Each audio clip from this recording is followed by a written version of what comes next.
හරි මේ අපෝ යා එතකොට මං කිව්වේ හීම් වලින් ගන්න හීම් ටික ඇබ්සෝබ් කරගන්නවා හීම් ට්‍රාන්ස්පෝර්ට් එක හරහා ඒ හීම් ටික වල හීම් වල තියෙන යකඩ ටිකත් Fe2+ ටිකත් අපි මේ අරගන්න ඕනේ. හින්දා හීම් ඔක්සිජනේස් කියන එන්සයිම් එක හරහා මොකද වෙන්නේ? අයන් පූල් එකට ගන්නවා. ඒකට අමතරව Fe3+ සහ Fe2+ මගින් එන සම්පූර්ණ Fe2+ ටික ඩයිවේලන්ට් මෙටල් ට්‍රාන්ස්පෝර්ට් එක හරහා ඇබ්සෝබ් කරගෙන අයන් විදිහට ගන්නවා. මේ අයන් ටික තියාගන්න එක භයානකයි. මේ අයන් ටික මේ තියාගන්න එක භයානකයි. ඒ හින්දා අපි මේක එක්කෝ ඔක්සිහරණය වෙන්න බැරි විදියකට හදා ගන්න ඕනේ. එහෙම නැත්නම් අපි අරගෙන යන තැනට අරගෙන යන්න ඕනේ. එහෙම නැත්නම් අපිට අවශ්‍ය තැනට ට්‍රාන්ස්පෝර්ට් කරගෙන යන්න ඕනේ. එතකොට මේ අයන් වලින් කොටසක් මොකද වෙන්නේ? මයිටොකොන්ඩ්‍රියා එක ගන්න. එයි මයිටොකොන්ඩ්‍රියා එකට අයන් අවශ්‍ය වෙන්නේ මේවා ඊළඟ කාලේ කරා ඉලෙක්ට්‍රෝන ට්‍රාන්ස්පෝර්ට් චේන් කියලා එකක් කතා කරා නේද? ඉලෙක්ට්‍රෝන ට්‍රාන්ස්පෝර්ට් මේ එකේ තියෙනවා නේද? ඉලෙක්ට්‍රෝන ට්‍රාන්ස්පෝර්ට් චේන් එකේ අයන තියෙනවා. හරිද? ඉලෙක්ට්‍රෝන ට්‍රාන්ස්පෝර්ට් එකේ අයන්. එහෙම නැත්නම් Fe2+ තියෙනවා. Fe3+ මේ කන්වර්ෂන් එක මගින් මොකද වෙන්නේ? ඉලෙක්ට්‍රෝන එකක් මුදා හරින්න පුළුවන්. එතකොට ඉලෙක්ට්‍රෝන ට්‍රාන්ස්පෝර්ට් එකට අවශ්‍ය අයන් ටිකක් මෙතනින් යනවා. හරිද? අනිත් එක ගත්තාම අනිත් එක තමයි වැදගත් කාරණේ. අනිත් අයන් જાතිය තමයි වැදගත් කාරණේ. Fe2+ නිකන් තියාගන්න බෑ. ඒ ටික එහෙනම් මේව කරන්න ඕනේ. අනික Fe2+ වැඩිපුර සෙල් එකේ ඇකියුමුලේට් වුණොත් මොකද වෙන්නේ? වෙන්න පුළුවන් දේ. අර පළවෙනියට කරපු ෆ්ලුයිඩ් ඇන්ඩ් ඉලෙක්ට්‍රොලයිට්ස් වල තියරි එක. සෙල් එක ඇතුලේ අයන් වැඩි, සෙල් එකේ එළියනොත් අයන් තියෙනවා. එතකොට සෙල් එකේ ඇතුලේ අයන් වැඩි වෙන්න සෙල් එකේ එළියේ ඉඳන් ඇතුලට එන අයන් ප්‍රමාණය මොකද වෙන්නේ? එන්න අඩු වෙනවා. ඒකට හේතුව මොකද්ද? concentration gradient එක අඩු වෙලා. ඒ හින්දා concentration gradient එක නියතව තියාගන්න. එහෙම නැත්නම් concentration gradient එක වැඩි කරගෙන තියාගන්න. මොකද වෙන්න ඕනේ? සෙල් එක ඇතුලේ තියෙන අයන් ප්‍රමාණය අඩු වෙන්න ඕනේ. ඒතුව සෙල් එක ඇතුලේ අයන් ප්‍රමාණය අයන් ප්‍රමාණය වැඩි වුණොත් concentration gradient එක අනුව අයන් මේ වෙන එක අයන් absorption එක අඩු වෙනවා. අයන් absorption එක අඩු කරගෙන බෑ අපි මොකද කරන්න ඕනේ? ගන්න ඩයට් එකෙන් පුළුවන් තරම් අයන් absorption කරගත්තාම තමයි හොඳ. එතකොට එහෙම කරගන්න අයන් absorption එක අඩු කරගන්න බෑ. ඒ හින්දා මොකද කරන්න ඕනේ? සෙල් එක ඇතුලේ තියෙන අයන් ප්‍රමාණය අඩු කරගන්න ඕනේ. ඒක තමයි ප්‍රධාන තර්කය. සෙල් එක ඇතුලේ තියෙන Fe2+ concentration එක අඩු කරගන්න ඕනේ. ඒක තමයි ප්‍රධාන තර්කය. එතකොට Fe2+ වලින් කොටසක් යනවා මයිටොකොන්ඩ්‍රියා එකට. අනිත් එක තමයි වැදගත් කොටස. අනිත් එක තමයි වැදගත් දේ. අනිත් එක ඇද කරන්නේ මෙන්න මේ වගේ දෙයක්. හරි. සෙල් එක ඇතුලේ Fe2+ අඩු කරගන්න ඕනේ. සෙල් එකෙන් හදලා තියෙනවා ප්‍රෝටීන් జాතියක්. සෙල් එකෙන් හදන ඩෝඩිනම් සෙල් එකෙන් හදන ප්‍රෝටීන් జాතියක් අපි ඒකට කියනවා අපෝෆෙරිටීන් කියලා එකක් හදනවා. EIN අපෝෆෙරිටීන් කියලා එකක් හදනවා. හරි. අපෝෆෙරිටීන් කියලා එකක් හදනවා. හරි. අපෝෆෙරිටීන් කියලා එකක් හදනවා. මෙයා නිකන් ප්‍රෝටීන් එකක්. මෙයාට පුළුවන් අයන් බැඳ ගන්න. හරි. අපෝෆෙරිටීන් මෙයාට පුළුවන් අයන් බැඳ ගන්න. අයන් බැඳගත්තට පස්සේ යා මොකක් බවටද පත් වෙන්නේ? ෆෙරිටීන් කියන එක බවට. හරි. එතකොට අර සෙල් එකට එනවනේ අයන්. සෙල් එකට අයන් එනවා. Fe2+ එනවා. අන්නේ Fe2+ ටික මෙයා මොකද කරන්නේ? මෙයාත් එක්ක සම්බන්ධ කරනවා. මෙයාත් එක්ක සම්බන්ධ කරලා හදනවා තනි එක්කෙනෙක්. අපි යාට කියනවා මොකක් කියලාද? ෆෙරිටීන් කියලා කියනවා. එතකොට අපෝෆෙරිටීන් තියෙනවා නම් මොකද වෙන්නේ? එයා හරහා Fe2+ බැඳ ගන්නවා. Fe2+ බැඳගෙන ෆෙරිටීන් හදා ගන්න. එතකොට මොකද වෙන්නේ? අපෝෆෙරිටීන් තියෙන හින්දා මොකද වෙන්නේ? Fe2+ concentration එක මොකද වෙන්නේ? එන්නේ අඩු වෙලා concentration gradient එක සෙල් එක ඇතුලේ Fe2+ අඩු වෙලා වැඩිපුර අයන් ටිකක් absorb කරගන්න පුළුවන්. එහෙම නැත්නම් concentration gradient එක නියතව තියාගන්න පුළුවන්.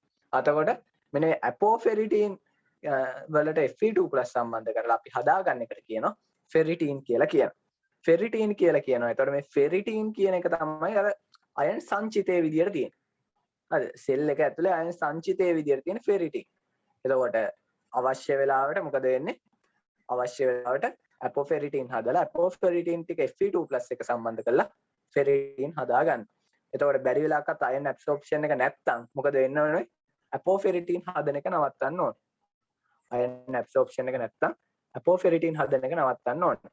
අපෝෆෙරිටින් ප්‍රමාණය අයන් ඇබ්සෝප්ෂන් එක අඩුයි නම් මොකද වෙන්නේ? අපෝෆෙරිටින් හදන ප්‍රමාණය වැඩි කරගන්න ඕනේ. හේතුව මට වැරදුනා. අපෝෆෙරිටින් හදන ප්‍රමාණය වැඩි කරගන්න ඕනේ. අපෝෆෙරිටින් වැඩිපුර හැදුවොත් වැඩිපුර යකඩ ප්‍රමාණයක් ෆෙරිටින් බවට කන්වර්ට් කරගන්න පුළුවන්. එහෙම වුණොත් කන්සන්ට්‍රේෂන් එක ග්‍රේඩියන්ට් එක වැඩි කරගෙන ඒ හරහා වැඩිපුර අයන් ප්‍රමාණයක් ඇබ්සෝබ් කරගන්න ඕනේ.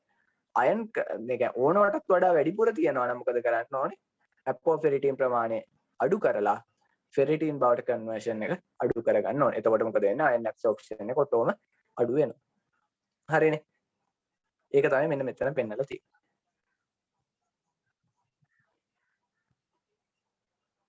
ඒක තමයි මේ පෙන්නලා තියෙන්නේ. හරි. ඉතින්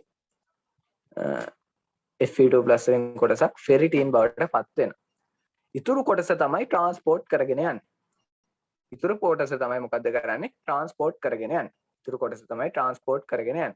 ඒ ඉතුරු කොටස තමයි ට්‍රාන්ස්පෝර්ට් කරගෙන යන්නේ. ඒ Fe2+ ටික ට්‍රාන්ස්පෝර්ට් කරන්න Fe2+ ට්‍රාන්ස්පෝර්ට් කරන්න බෑ. හේතුව එයා ගොඩක් ඔක්සිඩයිස් වෙන්න කැමති එක්කෙනෙක්. රිඩක්ෂන් ප්‍රතික්‍රියාවකට වඩා ඔක්සිඩයිස් වෙන ප්‍රතික්‍රියාව ගොඩක් වැඩි. හරි ඒ හින්දා මොකද වෙන්නේ? ඒ කියන්නේ ඔක්සිඩේෂන් එකක් වෙන්න බලනවා. ඒ හින්දා මෙයාව ට්‍රාන්ස්පෝර්ට් කරන්න කලින් අපි මෙයාව මොකද කරන්න ඕනේ? ට්‍රාන්ස්පෝර්ට් කරන්න කලින් මෙයාව කන්වර්ට් කරන්න ඕනේ Fe3+ බවට. මුලින් ඇබ්සෝබ් කරගන්න Fe2+ ඕනේ. හේතුව ඇබ්සෝබ් කරගන්න පුළුවන් ද්විසංයෝජක කැටායන විතරයි. හැබැයි එයාව ඇබ්සෝබ් කරගත්තට පස්සේ ට්‍රාන්ස්පෝර්ට් කරද්දි මොකද්ද කරන්න ඕනේ? මේ Fe3+ නැත්නම් ෆෙරික් බවට කන්වර්ට් කරන්න ඕනේ. එහෙම නැත්නම් එයාව ට්‍රාන්ස්පෝර්ට් කරගන්න බෑ. හරි. එතකොට තේරෙන්න ඕනේ විදි දෙකක් තමයි දෙපැත්තේ තියෙන්නේ. එතකොට මෙන්න මේ විදිහට ට්‍රාන්ස්පෝර්ට් එකක් තියෙනවා. අපි ඒකට කියනවා ෆෙරෝ ප්‍රෝටීන් කියලා ට්‍රාන්ස්පෝර්ට් එකක් තියෙනවා. මේ ෆෙරෝ ප්‍රෝටීන් කියන එක හරහා තමයි Fe2+ ටික බ්ලඩ් වලට දාන්නේ. Fe2+ ටික බ්ලඩ් වලට දාන්නේ. හරි. ෆෙරෝ ප්‍රෝටීන් කියන එක හරහා Fe2+ ටික බ්ලඩ් වලට දානවා. දාපු ගාම මෙතන ඉන්නවා එන්සයිම් එකක්. Fe2+ Fe3+ බවට කන්වර්ෂන් එක ඔක්සිඩයිස් ප්‍රතික්‍රියාවක්. ෆෙරස් ඔක්සිඩේෂන් ෆෙරික් අපි කියනවා ෆෙරික් බවට ඔක්සිඩේෂන් එක ෆෙරික් ඔක්සිඩේස් නෙමෙයි නම නම් මේක ටිකක් නම් වැරදි. ෆෙරස් ඔක්සිඩේස් කියලා තමයි මම පාඩම් කරගෙන ඉන්නේ. ෆෙරස් ඔක්සිඩයිස් කරන එන්සයිම් එක කියලා තමයි මතක තියාගන්න. එතකොට ෆෙරස් ඔක්සිඩේස් කියන එන්සයිම් එක තමයි මේ තියෙන්නේ. මෙතන නමේ පොඩ්ඩක් වැරදි මම හිතන විදියට. හරි ෆෙරස් ඔක්සිඩේස් තමයි එන්සයිම් එකේ නම. හරි ඒ ෆෙරස් ඔක්සිඩේස් කියන එන්සයිම් එක මොකද කරන්නේ? Fe2+ Fe3+ බවට කන්වර්ට් කරනවා.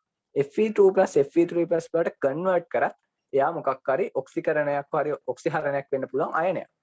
ඒතර යාව නිකම් ට්‍රාන්ස්පෝර්ට් කරන්න බෑ. නිකම්ම ට්‍රාන්ස්පෝර්ට් කරන්න බැරි හින්දා අපි යාව මොකද කරන්නේ? එයා අනිත් අයත් එක්ක ඉන්ටරැක්ට් වෙන එක වළක්වන්න අපි යාව මොකද කරන්නේ? ප්ලාස්මා ප්‍රෝටීන් එකකට බඳිනවා. අන්නේ ප්ලාස්මා ප්‍රෝටීන් එකකට බඳිනවා. ප්ලාස්මා ප්‍රෝටීන් එකේ නම මොකද්ද? ට්‍රාන්ස්ෆෙරින්. ෆෙරින් නැත්නම් ෆෙරික් ට්‍රාන්ස්පෝර්ට් කරන ප්ලාස්මා ප්‍රෝටීන් එක ට්‍රාන්ස්ෆෙරින් කියලා යාට නමක් දානවා. අන්නේ ට්‍රාන්ස්ෆෙරින් හරහා මේ අයන් ටික අයන් අවශ්‍ය ඕනම තැනකට අරගෙන යනවා. ප්‍රධාන වශයෙන් කොහෙටද? ප්‍රධාන වශයෙන් මේ අරගෙන යනවා. කොහෙටද? බෝන් මැරෝ එකට අරගෙන යනවා. ඔන්න ඔය විදිහට තමයි අයන් ට්‍රාන්ස්පෝර්ටේෂන් එක නැත්නම් අයන් ඇබ්සෝප්ෂන් එක ප්‍රධාන වශයෙන් සිද්ධ වෙන්නේ. හරි. අයන් ඇබ්සෝප්ෂන් එක ප්‍රධාන වශයෙන් සිද්ධ වෙන්නේ. හරිද? හරිද? ඔන්න ඔය ෆෙරෝ ප්‍රෝටීන් කියන එක්කෙනාව කන්ට්‍රෝල් කරන්න පුළුවන් එක්කෙනෙක් ඉන්නවා හෙප්සිඩින් කියලා. හෙප්සිඩින් කියලා එයා නිකන් කැප් එකක් වගේ. හරි. එයා නිකන් කැප් එකක්. කැප් එකක් අඳින්න මෙන්න මෙතනට කැප් එකක්. හරිද? හෙප්සිඩින් කියන එක කැප් එකක්. හරි. මෙයාට පුළුවන් අර ට්‍රාන්ස්පෝර්ට් එකේ දොර වහන්න. ෆෙරෝ ප්‍රෝටීන්ගේ දොර වහන්න පුළුවන්. ෆෙරෝ ප්‍රෝටීන්ගේ දොර වැහුවොත් මොකද වෙන්නේ? අයන් ට්‍රාන්ස්පෝර්ටේෂන් එක අඩු වෙන හින්දා මොකද වෙන්නේ? අයන් ට්‍රාන්ස්පෝර්ටේෂන් එක අඩු වෙන හින්දා අයන් සෙල් එක ඇතුලේ ඇකියුමුලේට් වෙලා මොකද වෙන්නේ? අයන් ඇබ්සෝප්ෂන් එක අඩු වෙනවා. හෙප්සිඩින් නැත්තම් මොකද වෙන්නේ? කැප් එක නැහැ. දොර ඇරිලා තියෙන්නේ. දොර ඇරිලා නම් තියෙන්නේ මොකද වෙන්නේ? ට්‍රාන්ස්ෆෙරින් මේ ෆෙරික් ඔක්සිඩේ මේ එළියට Fe2+ යවලා ඒ Fe2+ ටික ෆෙරික් බවට කන්වර්ට් කරලා ඒ ටික ට්‍රාන්ස්ෆෙරින් හරහා ට්‍රාන්ස්පෝර්ට් කරන්න පුළුවන්. ඒතර හෙප්සිඩින් කියලා කියන්නේ ටිකක් එයා අයන් ඇබ්සෝප්ෂන් එක අඩු කරන කෙනෙක්. අයන් ඇබ්සෝප්ෂන් එක අඩු කරන කෙනෙක්. හරිනේ. හරි.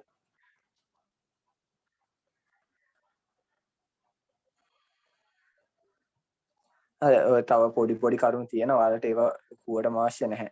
හරි. එතකොට ඔක්කොම කියලා නැහැ. හරි.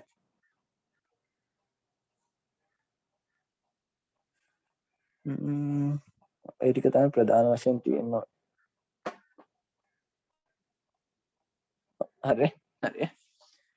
හෙප්සිඩීන් තමයි ප්‍රධාන කන්ට්‍රෝල් මේ එක මේකේ තියෙන. හෙප්සිඩීන් වලට පුළුවන් හෙප්සිඩීන් කියන එක නා අයන් ලෙවල් එක අඩු කරන. එහෙම නැත්නම් අයන් ඇබ්සෝප්ෂන් එක අඩු කරන කෙනෙක්. එයාට වැඩ කරන්න පුළුවන්ලු මේ ෆෙරෝ ප්‍රෝටීන් කියන තැන වැඩ කරත හැකි. ඊට පස්සේ වැඩ කරන්න පුළුවන් මෙන්න මෙතන වැඩ කරත හැකි. මෙන්න මෙතන වැඩ කරන්න පුළුවන්. හරි. මේ ඒ තැන්වල වැඩ කරලා අයන් ඇබ්සෝප්ෂන් එක අඩු කරන්න පුළුවන් කියලා කියනවා. හෙප්සිඩීන් ලෙවල් එක අඩු වෙන්න ඕනේ. අයන් ඇගේ අයන් අඩු වෙනවා.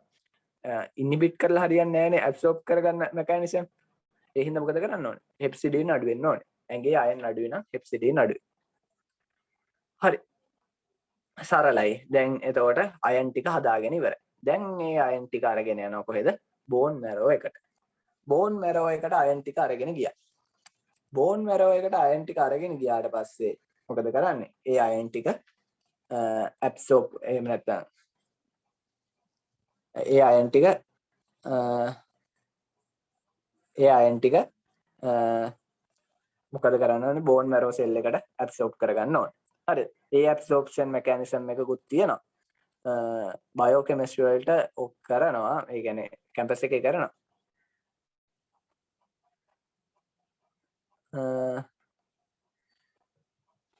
මේ බයෝ කෙමිස්ට්‍රි වලට ඔක් කරනවා. එතකොට මේ ওই ටික ඒක ගැන තව ටිකක් හොඳට ඉගෙන ගන්න පුළුවන්. මම පොඩ්ඩක් කරොත් ටිකක් කොහොමද ඇබ්සෝබ් වෙන්නේ කියන එක. ඒක ටිකක් අර ජෙනටික් කැලලකින්ද තමයි මම වැඩි මේව කරේ නැත්තේ. මේ වගේ. හරි. හරි. බෝන් මැරෝ එකෙන් තමයි ඇඟේ තියෙන ටෝටල් අයන් එක කන්ට්‍රෝල් කරන්නේ. එතකොට ඇඟේ අයන් අඩුයි සහ වැඩි කියන එක තමයි තියෙන්නේ. එතකොට ඇඟේ අයන් අඩුයි කියන්නේ හිමොග්ලොබින් අඩුයි, හිමොග්ලොබින් හදන ප්‍රමාණය අඩුයි කියන්නේ අයන් අඩුයි වගේ අදහසන්නේ. ඒතෝ හිමොග්ලොබින් හදන්න අයන් ඕනේ. එතකොට හිමොග්ලොබින් අඩු වෙන්න අයන් ප්‍රධාන වශයෙන් බලපාන. එතකොට හිමොග්ලොබින් අඩු වුණාම නැත්නම් බෝන් මැරෝ එකේ අයන් අඩු වුණාම මොකද කරන්නේ? ඒ හරහා ට්‍රාන්ස්ෆෙරින් රිසෙප්ටර් ප්‍රමාණය වැඩි කරන්න අඩු කරන්න පුළුවන්. හරිද? උදාහරණයක් විදියට බෝන් මැරෝ වල අයන් අඩු. ඒ කියන්නේ ප්‍රධාන අවස්ථාව. අයන් වැඩි වුණාම අපිට අවශ්‍ය නැහැනේ. මේ අයන් අඩු වුණාම බෝන් මැරෝ එකට අයන් එනවා. අයන් ආවට පස්සේ මේ අයන් ටික අරගන්නේ ට්‍රාන්ස්ෆෙරින් රිසෙප්ටර් කියන එකක් හරහා. මොකද ට්‍රාන්ස්ෆෙරින් රිසෙප්ටර් කියන එක හරහා තමයි මේ අයන් ටික අරගන්නේ. හරි. ඒ අරගෙන අයන් ටික කොටසක් හිමොග්ලොබින් හදන්න දායක වෙනවා. ඊටු වැඩිපුර කොටස වගේ ටික බයින්ඩ් වෙලා තියෙන ප්‍රෝටීන් එකකට අපි කියනවා අයන් රෙස්පොන්ස් එලිමන්ට් කියලා කියනවා. හරි. එයාට නිකන් අයන් බයින්ඩ් වෙන්න පුළුවන්. අයන් බයින්ඩ් වෙන්න පුළුවන්. අයන් ගැලවිලා යන්න පුළුවන්. ඒතකොට මෙයාට වැඩිපුර තියෙන අයන් ටික බයින්ඩ් වෙනවා. ඔය වැඩිපුර තියෙන අයන් ටික බයින්ඩ් වෙනවා. ඒ හරහා මොකද කරගෙන ඉන්නේ? වැඩිපුර තියෙන අයන් ටික බයින්ඩ් වුණාට පස්සේ එයාට පුළුවන්ලු නෂ්ටියේ තියෙන DNA මත වැඩ කරලා මේ අයන් ඇබ්සෝප්ෂන් එක අඩු කරගෙන තියාගන්න පුළුවන්. හරි. නෂ්ටියේ මත වැඩ කරලා අයන් ඇබ්සෝප්ෂන් එක අඩු කරගෙන තියාගෙන ඉන්න පුළුවන්. හරි. එතකොට ඒ හරහා මොකද කරන්නේ? එයාට පුළුවන් මේ ට්‍රාන්ස්ෆෙරින් රිසෙප්ටර් ප්‍රමාණය අඩු කරගෙන තියාගන්න පුළුවන්. එතකොට මොකද වෙන්නේ? ඇතුළට ගන්න අයන් ප්‍රමාණය අඩුයි. හරි. බැරි වෙලාවකත් ඇඟේ අයන් අඩු වුණොත් මොකද වෙන්නේ? හිමොග්ලොබින් හදන්න යන අයන් ප්‍රමාණය අඩුයි. ඒ හින්දා වැඩිපුර මේ අයන් රෙස්පොන්ස් එලිමන්ට් එකට බයින්ඩ් වෙලා තියෙන අයන් ටිකත් මොකද කරන්නේ? හිමොග්ලොබින් හදන්න යනවා. ඒතර අයන් රෙස්පොන්ස් එලිමන්ට් එකට සම්බන්ධ වෙලා තියෙන මේ අයන් ටික ගැලවිලා ගියාට පස්සේ එයාට දැන් අයන් එකක් නැහැ. එයා ඇක්ටිවේට් වෙනවා. දැන් එයා ඇක්ටිවේට් කරලා අර මේ නෂ්ටිය මත වැඩ කරලා කියනවා ට්‍රාන්ස්ෆෙරින් රිසෙප්ටර්ස් වැඩිපුර හදන්න කියලා. ට්‍රාන්ස්ෆෙරින් රිසෙප්ටර්ස් වැඩිපුර හදන්න, ට්‍රාන්ස්ෆෙරින් වැඩිපුර හදන්න. ට්‍රාන්ස්ෆෙරින් රිසෙප්ටර්ස් වැඩිපුර හැදුවාම මොකද වෙන්නේ? වැඩිපුර ඇබ්සෝබ් කරගන්න පුළුවන්. ට්‍රාන්ස්ෆෙරින් ප්‍රෝටීන් එක වැඩිපුර හැදුවාම මොකද වෙන්නේ? වැඩිපුර අයන් අරගෙන එන්න පුළුවන්. ඒ හරහා මොකද කරන්නේ? අයන් ඇබ්සෝප්ෂන් එක, අයන් ට්‍රාන්ස්පෝර්ටේෂන් එක වැඩි කරගන්නවා. මේක ගැන හොඳට ලස්සනට උගන්වනවා බයෝකෙමිස්ට්‍රි වල third term එකේ. ඉතින් වැඩි මේක කරගන්න යන්න එපා. හරි. මම ඔයාලට ඉන්ට්‍රෙස්ටින් එක සඳහා සහ ඒ කියන්නේ අර පාඩම නැත්තම් අර අන්කම්ප්ලීට් වගේ හින්දා තමයි ඉගෙනුනේ. හරි. ඒ ටිකත් හරි. දැන් අයන් ගැන කතා කරලා ඉවරයි.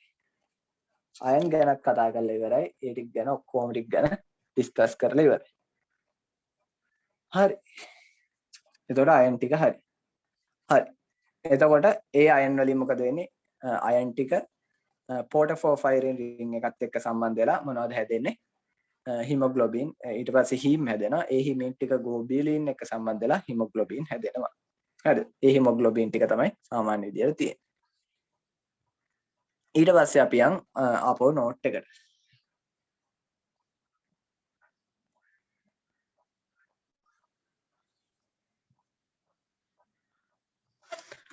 හරි.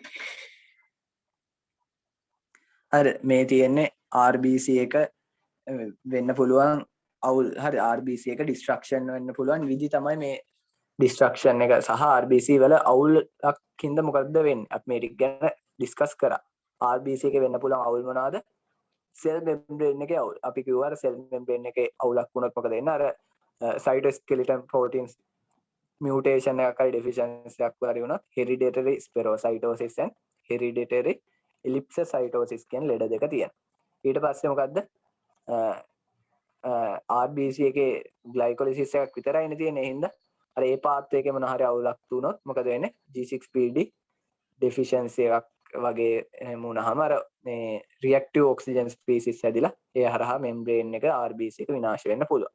ඊට අමතරව RBC එකේ වෙන්න පුළුවන් අවුල මොකද්ද?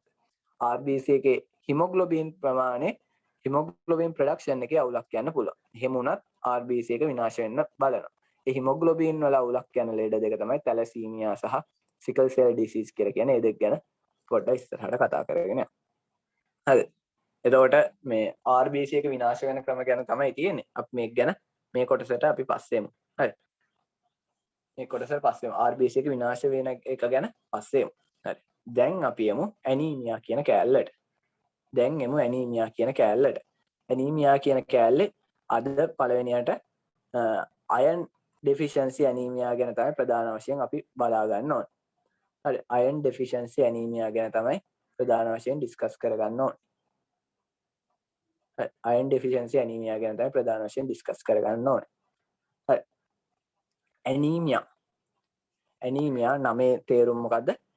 ඇනීමියා එහෙම නැත්නම් හිමොග්ලොබින් ලෙවල් එක අඩුයි. හරි. හිමොග්ලොබින් ලෙවල් එක අඩුයි රක්ත හීනතාවය කියලා කියනවා. හරි. RBC ලෙවල් එක අඩුයි කියන එක නෙමෙයි කියන්නේ හිමොග්ලොබින් ලෙවල් එක අඩුයි. හිමොග්ලොබින් ලෙවල් එක අඩුයි හින්දා RBC ලෙවල් එක අඩු වෙන්න පුළුවන්. ඒක වෙන්න පුළුවන් හේතුව RBC ඇතුළේ හිමොග්ලොබින් තියෙන්නේ. ඒ වුණාට ඇනීමියා කියන එකේ ඩෙෆිනිෂන් එක මොකද්ද? හිමොග්ලොබින් කන්සන්ට්‍රේෂන් එක අඩු වෙන එක. හිමොග්ලොබින් කන්සන්ට්‍රේෂන් එක අඩු වෙන එක normal range එකට වඩා. හැබැයි ඒක depend වෙනවා sex, age, ethnicity, altitude වගේ ඒවා මත depend වෙන එක.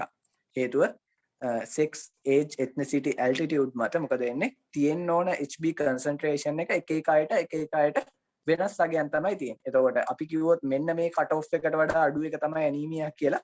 ඒක වැරදි. එක අයට එක normal range තමයි තියෙන්නේ. එහෙනම් reduction in concentration of hemoglobin below accepted normal range which depend on sex, age, ethnicity group and altitude. මේ විදියටම ලියන්න ඕනේ ඇනීමියා එකේ definition එක. මම answers ටිකක් පෙන්නන්න. මේ විදියටම ලියන්න ඕනේ. පළවෙනි වාක්‍යය පටන් ගන්න ඕනේ anemia is the reduction of concentration of hemoglobin which dependent on sex, age, ethnicity, altitude and etc කියලා තමයි ලියන්නේ. සාමාන්‍යයෙන් එහෙම තමයි පළවෙනි වාක්‍යය පටන් ගන්න. හරි. ඒකට හේතුව මොකද? sex එක මත අනිවාර්යෙන් අදාපත්. අපි දන්නවා පිරිමි අයගේ ගෑනු අයට වඩා hemoglobin concentration එක වැඩි. පිරිමි අයගේ ගෑනු අයට වඩා hemoglobin concentration එක වැඩි. ඒකට හේතුව මොකද? testosterone වලින් වැඩිපුර hemoglobin RB ඒ කියන්නේ testosterone වලින් වැඩිපුර erythropoiesis එක සිද්ධ කරනවා. ඒ හින්දා hemoglobin concentration එක වැඩි. ඒ වගේම තමයි ෆීමේල් අයගේ menstrual bleeding එකක් තියෙන හින්දා මේ iron loss එකක් තියෙන හින්දා hemoglobin concentration එක කොහොමද ටිකක් අඩු වෙන්න බලනවා. age එක මත කොහොමද depend වෙන්නේ? මේ පොඩි අයගේ සහ adolescent puberty වගේ අය වෙලාවෙදි මොකද වෙන්න ඕනේ? iron dependence එක වැඩි වෙන්න ඕනේ. වැඩිපුර ඇයට iron ඕනේ. කලින් ඒ කියන්නේ ඒ අවස්ථා දෙක ඇරුණාම normal අවස්ථාවක් ගත්තාම අවශ්‍ය iron ප්‍රමාණයට වඩා වැඩිපුර iron ප්‍රමාණයක් ඕනේ පොඩිම කාලේ. එහෙම නැත්නම් childhood වලදී සහ puberty එකේදී. හේතුව ඒ වෙලාවේදී අපේ ඇඟ හැදෙනවා. අපේ ඇඟේ වෙනස් ක්‍රියාකාරකම් සිද්ධ වෙනවා. ඉතින් වැඩිපුර iron ඕනේ. pregnancy ඒ වගේ වෙලාවට වැඩිපුර iron ඕනේ. එහෙනම් ඒ වෙලාවට වැඩිපුර iron ඕනේ. normal ප්‍රමාණය දුන්නොත් සමහර වෙලාවට ඇඟේ iron deficiency එකක් තියෙන්න පුළුවන්. කියන්නේ normal range එකක් iron deficiency එකක් වෙන්න පුළුවන් හේතුව අපේ demand එක වැඩි වෙලා තියෙනවා. තුන්වෙනි එක ethnicity group. ඒ කියන්නේ ලෝකේ තැනින් තැන ඉන්න අයගේ hemoglobin level එක වෙනස්. හරිද? නිකන් එකක් altitude ගත්තාම altitude කියලා කියන්නේ උස. හරි. ඌනතාංශය කියන එක තමයි altitude කියලා කියන්නේ. එතකොට අපි දන්නවා පෘථුවියේ වායුගෝල ස්තර තියෙන පරිවර්තී ගෝලයේනේ තියෙන්නේ මේ ඔක්සිජන්. හරිද? ඒක විතරයිනේ ජීවත් වෙන්න පුළුවන්. එතකොට මොකද වෙන්නේ? උඩට යන්න මොකද වෙන්නේ? තියෙන ඔක්සිජන් ප්‍රමාණය මොකද වෙන්නේ? එන්න අඩු වෙනවා. තියෙන ඔක්සිජන් ප්‍රමාණය එන්න අඩු වෙනවා කියන්නේ බ්ලඩ් වල තියෙන ඔක්සිජන් ප්‍රමාණය අඩුයි. බ්ලඩ් වල තියෙන ඔක්සිජන් ප්‍රමාණය අඩුයි කියන්නේ කිඩ්නි එකට යන ඔක්සිජන් ප්‍රමාණය අඩුයි. කිඩ්නි එකට යන ඔක්සිජන් ප්‍රමාණය අඩුයි කියන්නේ කිඩ්නි එකෙන් අඳුන ගන්නවා දැන් බ්ලඩ් වල ඔක්සිජන් ප්‍රමාණය අඩුයි කියලා. ඒක අඳුනගෙන එයා ස්ටිමුලේට් කරනවා එරිත්‍රොපොයිටින් හදන එක. එරිත්‍රොපොයිටින් සික්‍රීෂන් එක වැඩි කරනවා. ඒ හරහා එයා මොකද කරන්නේ? RBC ප්‍රොඩක්ෂන් එක වැඩි කරනවා. RBC ප්‍රොඩක්ෂන් එක වැඩි කරලා හිමොග්ලොබින් වැඩි. ඒකට සාමාන්‍යයෙන් කන්දක් උඩ ඉන්න එක්කෙනෙක්ට සාපේක්ෂව කන්ද පල්ලෙහා ඉන්න එක්කෙනෙක්ගේ හිමොග්ලොබින් ලෙවල් එක ටිකක් අඩුයි. හරි. සරල දේවල්. හරි. දැන් යන්නේ එතකොට ඇනීමියා වල ෆීචර්ස්. හරි ඇනීමියා වල ෆීචර්ස්. මේක ගැන ඔයාලට මේ කියන්නේ මේක ටිකක් අර හොස්පිටල් එකකට ගියාම අපි ඉගෙන ගන්න දෙයක්. කියන්නේ මට එක්සෑම් වලට එහෙම දැන් ඉගෙන ගන්න තියෙන මේ ටික.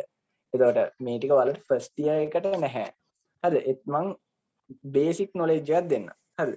වැඩිය මේව කරන්න එපා. හරි. වැඩිය මේව කරන්න යන්න එපා. හරි. හරි. මම හදපු නෝට් එකක් තියෙනවා. තප්පරයක් දෙන්න මම ඒක ඔයාලට දාන්න.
හරි මේ අර මම හදපු notes ටිකක් ලොකුවටම මේ ඔන්න හැ මේ ඒත් වලට බලා ගන්න මම දානවා.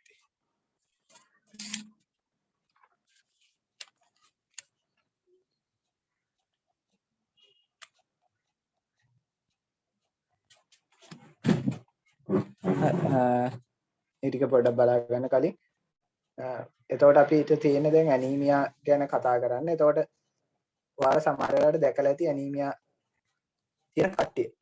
එතකොට එයාලව අඳුනගන්නේ කොහොමද? හරි. ඇනීමියා තියෙන කට්ටියව අඳුනගන්නේ කොහොමද? බ්ලඩ් රිපෝට් එකක කොහොමද ඇනීමියා කියලා තියෙන්නේ. ඊට පස්සේ මොනවද ඇනීමියා වර්ග? එතකොට ඒ ටික ගැන තමයි බලන්න තියෙන්නේ. හරි.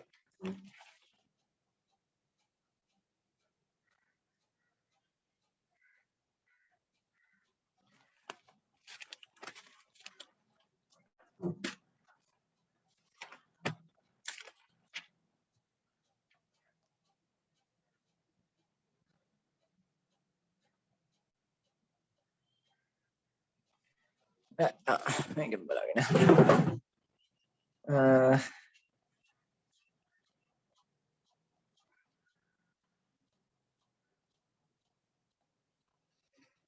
කලින් අර පෙන්නපු එකට පොඩ්ඩක් මේ එකක් දාන්න තියෙනවා. මේක ඔන්න අයන් ගැන තියෙන එකක්.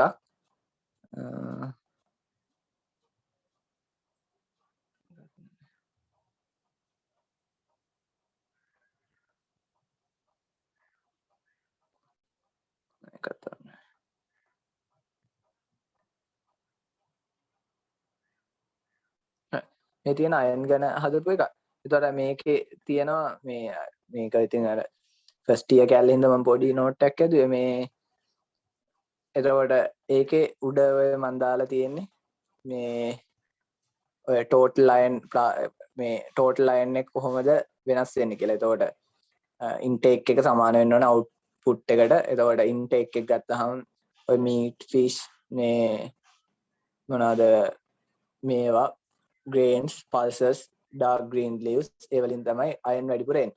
loss එක ගත්තාම ස්පෙસિෆික් එකක් නෑ. අර කැඩිලා hairs nails sweating urine feces ඒ වලින් චුට්ට චුට්ට යන්න පුළුවන්. හරි ඒක සාමාන්‍ය 1 to 2 මිලිග්‍රෑම් වගේ තමයි තියෙන්නේ. එතකොට daily iron requirement එක ගත්තාම 1 to 2 මිලිග්‍රෑම් වගේ තමයි තියෙන්නේ. හරි 1 to 2 මිලිග්‍රෑම් තමයි daily iron requirement එක තියෙන. හේතුව loss එකේ ගානනේ.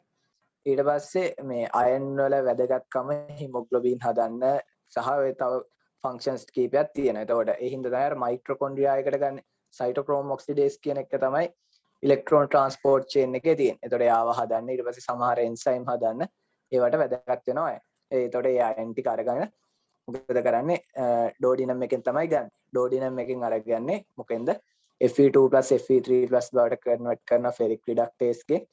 ඊට පස්සේ Fe2+ ටික ගන්නවා. හීම් ටික කෙලින්ම හීම් ට්‍රාන්ස්පෝර්ට් එකෙන් ගන්නවා. Fe2+ ටික ඩයිමෙටල් ඩයිවේලන්ට් මෙටල් ට්‍රාන්ස්පෝර්ට් 1 එකෙන් ගන්නවා. හරි ඒ ටික ගත්ත ටික ඊට පස්සේ මොකද කරන්නේ අර අපෝ මේ මම ඔය බෝල ඇඳලා තියෙන අපෝෆෙරිටින් Fe2+ එක කන්වර්ට් මේ සම්බන්ධ වුණාම හැදෙනවා ෆෙරිටින්. ඊට පස්සේ Fe2+ ටික ඊට පස්සේ මොකද්ද ෆෙරෝ ප්‍රෝටීන් කියන එක හරහා ට්‍රාන්ස්ෆෙරින් වලට කන්වර්ට් කරනවා. ට්‍රාන්ස්ෆෙරින් වල තියෙනවා ට්‍රාන්ස්ෆෙරින් වලට දාන්න කලින් එයාව ෆෙරස් ඔක්සිඩේස් එකෙන් කන්වර්ට් කරලා තමයි දාන්නේ. හරි මෙයාව කන්ට්‍රෝල් කරන හෙප්සිඩීන් වගේ හෙප්සිඩීන් වලින් තමයි එතකොට අයන් ඇබ්සෝප්ෂන් එක අඩු වැඩි කරගන්නේ. හරි අයන් ඇබ්සෝප්ෂන් එක අඩු වැඩි කරගන්නේ. මේ මෙතන තියෙන්නේ මේ ෆෙරිටින් එහෙම ඒවා හැදෙන විදිය. මේ එතකොට ඒ ටික බෝන් මැරෝ එකට අරගෙන යනවා. බෝන් මැරෝ එකට අරගෙන ගියාට පස්සේ මේ අරගන්න විදිය තමයි පෙන්නලා තියෙන්නේ. එච්චර ලොකුවට මොවල්ට ඕනේ නැහැ. මේ ඒ ටික ඒ විදියට තියෙනවා. හරි. මේක යට කැල ඕන කියව ගන්න. ඒක මේ බයෝකෙමිස්ට්‍රි වලට තියෙනවා. හරි. ඊට පස්සේ දැන් අපිට ඕනේ ඇනීමියානේ. ඇනීමියා ගැන පොඩ්ඩක් බලමු.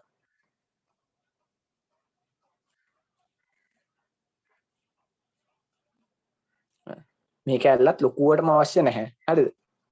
මේක ඇල්ලත් ලොකුවටම ඕනේ නැහැ. අර මේ ඉන්ට්‍රෙස්ටින් එක සඳහා තමයි කරන්නේ. හරි. ඇනීමියා කියලා කියන්නේ හිමොග්ලොබින් ලෙවල් එක අඩු වෙන එක ඒජ් සෙක්ස් එක්ස්ට්‍රා ඒක ඩිපෙන්ඩ් වෙනවා. හරිද? එතකොට සාමාන්‍යයෙන් ඇනීමියා කියලා කියන්නේ මේල් කෙනෙක්ගේ නම් 13.5 ග්‍රෑම් වලට වඩා මේ ග්‍රෑම් per ඩෙසිලීටර් වලට වඩා මේ අඩු වෙනවා. ෆීමේල් කෙනෙක්ගේ නම් 11.5 ග්‍රෑම් per ඩෙසිලීටර් වලට වඩා අඩු වෙනවා. පියුබර්ටි වලදී සහ දෙකේ ඉඳන් පියුබර්ටි වලදී ඒක අගේ 11 ග්‍රෑම් ඩෙසිලීටර් වලට වඩා අඩු වෙනවා සහ ප්‍රෙග්නන්සි වලදී 11ට වඩා අඩු වෙනවා. හරිද? ඒ වගේ කන්ඩිෂන්ස් වලදී මේ හිමොග්ලොබින් ලෙවල් එක අඩු වෙනම් ඇනීමියා කියලා කියනවා. එතකොට ඇනීමියා කියන්නේ හිමොග්ලොබින් කන්සන්ට්‍රේෂන් එක අඩු වෙන එකට. එතකොට ඇනීමියා හින්දා වෙන්න පුළුවන් දේවල් ටික විතරක් අපි බලමු. මේකේ අනිත් ඒවා වලට ලොකුවට ඇත්තටම ඕනේ නැහැ. ඉතින් කියව ගන්න පුළුවන්. ඒ කියන්නේ මහ ලොකු දෙයක් ලියලා නැහැ. ඒත් මේ ලොකුවට අවශ්‍ය නැහැ ඒකයි. එතකොට ඇනීමියා එකේදී වෙන්න පුළුවන් දේවල් ටික බලමු. එහෙනම් නැත්නම් symptom and signs ටික. හරි. ඇනීමියා වලදී symptoms ටික ගත්තාම මොනවද? ප්‍රධාන වශයෙන් වෙන්නේ හිමොග්ලොබින් අඩුයි. හිමොග්ලොබින් අඩුයි නම් ඒකේ තේරුම මොකද්ද? බ්ලඩ් වල ඔක්සිජන් අරගෙන යන්න පුළුවන් ප්‍රමාණය අඩුයි. බ්ලඩ් වල අරන් යන්න පුළුවන් ඔක්සිජන් ප්‍රමාණය අඩු වෙන ටිෂු වලට ගන්න පුළුවන් ඔක්සිජන් ප්‍රමාණය මොකද වෙන්නේ? ටිෂු වලට ගන්න පුළුවන් ඔක්සිජන් ප්‍රමාණයත් අඩුයි.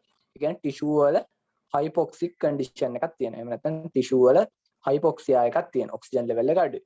ඒ හින්දා යා මොකද කරන්නේ? ස්වායු ශ්වසනය විතරක් කළා මදි නිර්වායු ශ්වසනයත් කරනවා. හරි. ස්වායු ශ්වසනය විතරක් කළා මදි නිර්වායු ශ්වසනයත් කරනවා. ඒ හින්දා මොකද හැදෙන්නේ? ලැක්ටික් ඇසිඩ්ස් හැදෙනවා. හරි. ලැක්ටික් ඇසිඩ්ස් හැදෙනවා. ඒකෙන් මොකද වෙන්නේ? ඇඟේ pH අගේ අඩු වෙනවා. හරි. ඔය කියන කන්ඩිෂන්ස් දෙක වෙනවා. ඒ වගේම තමයි මොකද වෙන්නේ? කාබන් ඩයොක්සයිඩ් හැදෙන එකත් වැඩි වෙනවා. හරිනේ. එතකොට අපේ ඇඟ මොකද කරන්නේ? අපේ ඇඟට වැඩිපුර ඔක්සිජන් ගන්න ඕනේ. ඇඟ මොකද කරන්නේ? හරියන්නේ ටිෂු වලට ඔක්සිජන් මදි කියලා හිතලා RBC වලින් ඔක්සිජන් වැඩිපුර මේ ගන්න විදියක් නැහැ. මෙයා මොකද කරන්නේ? මෙයා කරනවා අපේ හුස්ම ගන්න වේගය තියෙන හුස්ම ගන්න වේගය එන්න වැඩි කරනවා. හුස්ම ගන්න වේගය එන්න වැඩි කරාම මොකද වෙන්නේ? ගන්න අපි කෙටි හුස්මවල. ඒ කියන්නේ සම්පූර්ණ දිග හුස්මක් ගන්නෙ නැතුව ඒ වගේ අර ළඟ කෙටි හුස්මවල තමයි ගන්න. ඒ හේතුව රෙස්පිරේටිව් රේට් එක වැඩි වෙන හින්දා. ඒ රෙස්පිරේටිව් රේට් එක වැඩි කරලා යාළ බලන්න ඔක්සිජන් ඇඟ ඇතුළට වැඩිපුර ගන්න. ඒත් එහෙම වෙන එකට අපි කියන හුස්ම ගන්න එක වැඩි වෙන එකට නැත්නම් මේ රේට් එක වැඩි වෙලා හුස්ම අඩුවෙන් ගන්න එකට අපි කියනවා SOB එහෙම නැත්නම් shortness of breath කියලා කියනවා. ඒ shortness of breath කියන එක තමයි ප්‍රධාන වශයෙන් මේ බලා ගන්න පුළුවන්. ඊට අමතරව ඇඟේ ඔක්සිජන් ප්‍රමාණය අඩු හින්දා ඊට අදාළ මේ symptoms මොනවද? ඇඟේ ඔක්සිජන් එහෙම නැති හින්දා මෙයාට ඉක්මනට මහන්සි වෙනවා. හේතුව පොඩ්ඩක්වත් වැඩ කරන්න බෑ ඉක්මනට මහන්සි වෙනවා. එක්සර්සයිස් කරන්න බෑ ඇවිද්දාම චුට්ටක් දුර ඇවිද්දත් මහන්සි. හේතුව ඇඟේ ඔක්සිජන් ප්‍රමාණය අඩුයිනේ. නිකන් ඉද්දි ප්‍රශ්නයක් නැති වෙන්න පුළුවන්. හැබැයි වැඩක් කරපු ගමන් මොකද වෙන්නේ? ඒ ඔක්සිජන් හිමොග්ලොබින් අඩු හින්දා අරගෙන යන්න පුළුවන් ඔක්සිජන් ප්‍රමාණය අඩුයි. ඒ ටික ඉක්මනට ටිෂු වලින් පාවිච්චි කරාට පස්සේ එයාට තව මේ ඔක්සිජන් නැහැ. ඒ හින්දා මොකද වෙන්නේ? එයා වීක්. හරිද? ලෙතාජ්. වැඩක් කරන්න බෑ කම්මැලි. හරිද? ඊට පස්සේ මොකද වෙන්නේ? ඇඟේ ඔක්සිජන් ප්‍රමාණය අඩුයිනේ. ඇඟේ ඔක්සිජන් ප්‍රමාණය ටිෂු වල ඔක්සිජන් ප්‍රමාණය අඩුයි. මේ ඇඟෙන් හිතනවා ටිෂු වලට ඔක්සිජන් ප්‍රමාණය අඩු වෙලා තියෙන්නේ බ්ලඩ් අඩු හින්දා. ටිෂු වලට යන බ්ලඩ් අඩු හින්දා කියලා හිතනවා. එහෙම හිතන හින්දා මොකද කරන්නේ? ඇඟ මොකද කරන්නේ? ටිෂු වලට වැඩිපුර බ්ලඩ් යවන්න try කරනවා. ටිෂු වලට වැඩිපුර බ්ලඩ් යවන්නේ කොහොමද? heart එකෙන් වැඩිපුර බ්ලඩ් පම්ප් කරලා. ඕවා ගැන ඉගෙන ගන්න පුළුවන් ඉස්සරහට. නිකන් සරලව තේරෙනවා මම කියන දේ. ටිෂු වලට බ්ලඩ් යවන්නේ කොහොමද? heart එකෙන් වැඩිපුර බ්ලඩ් පම්ප් කරලා. එතකොට heart එකෙන් වැඩිපුර බ්ලඩ් පම්ප් කරන්නේ කොහොමද? heart එක වැඩිපුර ගස් ඒ නැත්නම් heart එකේ rate එක වැඩි කරලා සහ heart එකෙන් වැඩිපුර මේ බ්ලඩ් යවලා. එතකොට ඒක අපිට දැනෙන්න පුළුවන්. ඒක අපිට නිකන් තේරෙනවා heart එක ගැහෙනවා වගේ කියලා. අන්න ඒකට කියනවා palpitation කියලා. ඊට පස්සේ බ්ලඩ් වල ඔක්සිජන් අඩු හින්දා මොළයට යන ඔක්සිජන් ප්‍රමාණය අඩුයි. එහෙනම් ඔළුව රිදෙන්න පුළුවන්. එහෙම නැත්නම් ඊට පස්සේ ඔය එක සෙන්ටර් මොළයේ සම්බන්ධ එක සයින්ස් පෙන්වන්න පුළුවන්.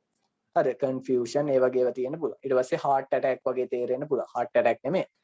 ඒත් heart එකේ muscle වලට යන blood supply අඩු හින්දා නිකන් මේ පපුවේ වේදනාවක් එන්න පුළුවන්. ඒතකොට ඒ වගේ ඒවා තමයි ඇනීමියා වලදී වෙන දේවල්. ඇනීමියා වලදී බලන දේවල් ගත්තාම අප බලන්නේ මොකද්ද? අප බලන්නේ ප්‍රධාන වශයෙන් ස්කින් එක සහ මියුකස් මෙම්බ්‍රේන්. හරි අපේ ඇනීමියා ගත්තාම හිමොග්ලොබින් අඩුයි. හිමොග්ලොබින් අඩු එක තමයි ඇනීමියා කියන්නේ. හිමොග්ලොබින් තමයි ප්‍රධාන වශයෙන් අපිට අර රතු පාට කියන එක ලබා දෙන්නේ. එතකොට හිමොග්ලොබින් අඩු වෙනම් රතු පාට අඩු වෙන්න ඕනේ. එහෙම නැත්නම් පැලෝ එහෙම නැත්නම් පේල් වගේ මේ අදහසක් තමයි එන්න ඕනේ. එතකොට ඒ සඳහා මොකද වෙන්න ඕනේ? ඒ සඳහා මොකද වෙන්න ඕනේ? අපි බලන්න ඕනේ අපේ ස්කින් එක සහ මියුකස් මෙම්බ්‍රේන් වල පාට අවුලක් නැද්ද කියලා. ඒකට මම රූපයක් දාන්නම්. මේ ඒක බැලුවාම සාමාන්‍ය රතු පාටට වඩා අඩුයි නම් ඒකේ අදහස මොකද්ද? එයාගේ හිමොග්ලොබින් ලෙවල් එක අඩු වෙන්න පුළුවන් කියන එක තමයි ඒකේ තේරුම. හිමොග්ලොබින් ලෙවල් එක අඩුයි කියන එක තමයි ඒකේ තේරුම. පැලෝ කියන එක මම හිතන්නේ රූපයක් විතරක් දෙන්න බෑ. පැලෝ කියන එකේ රූපයක් තියෙනවා.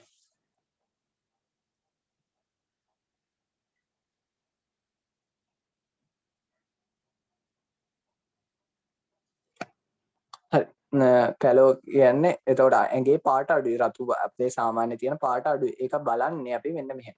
හරිද? S2 පාත් කරලා අපි යට බලනවා.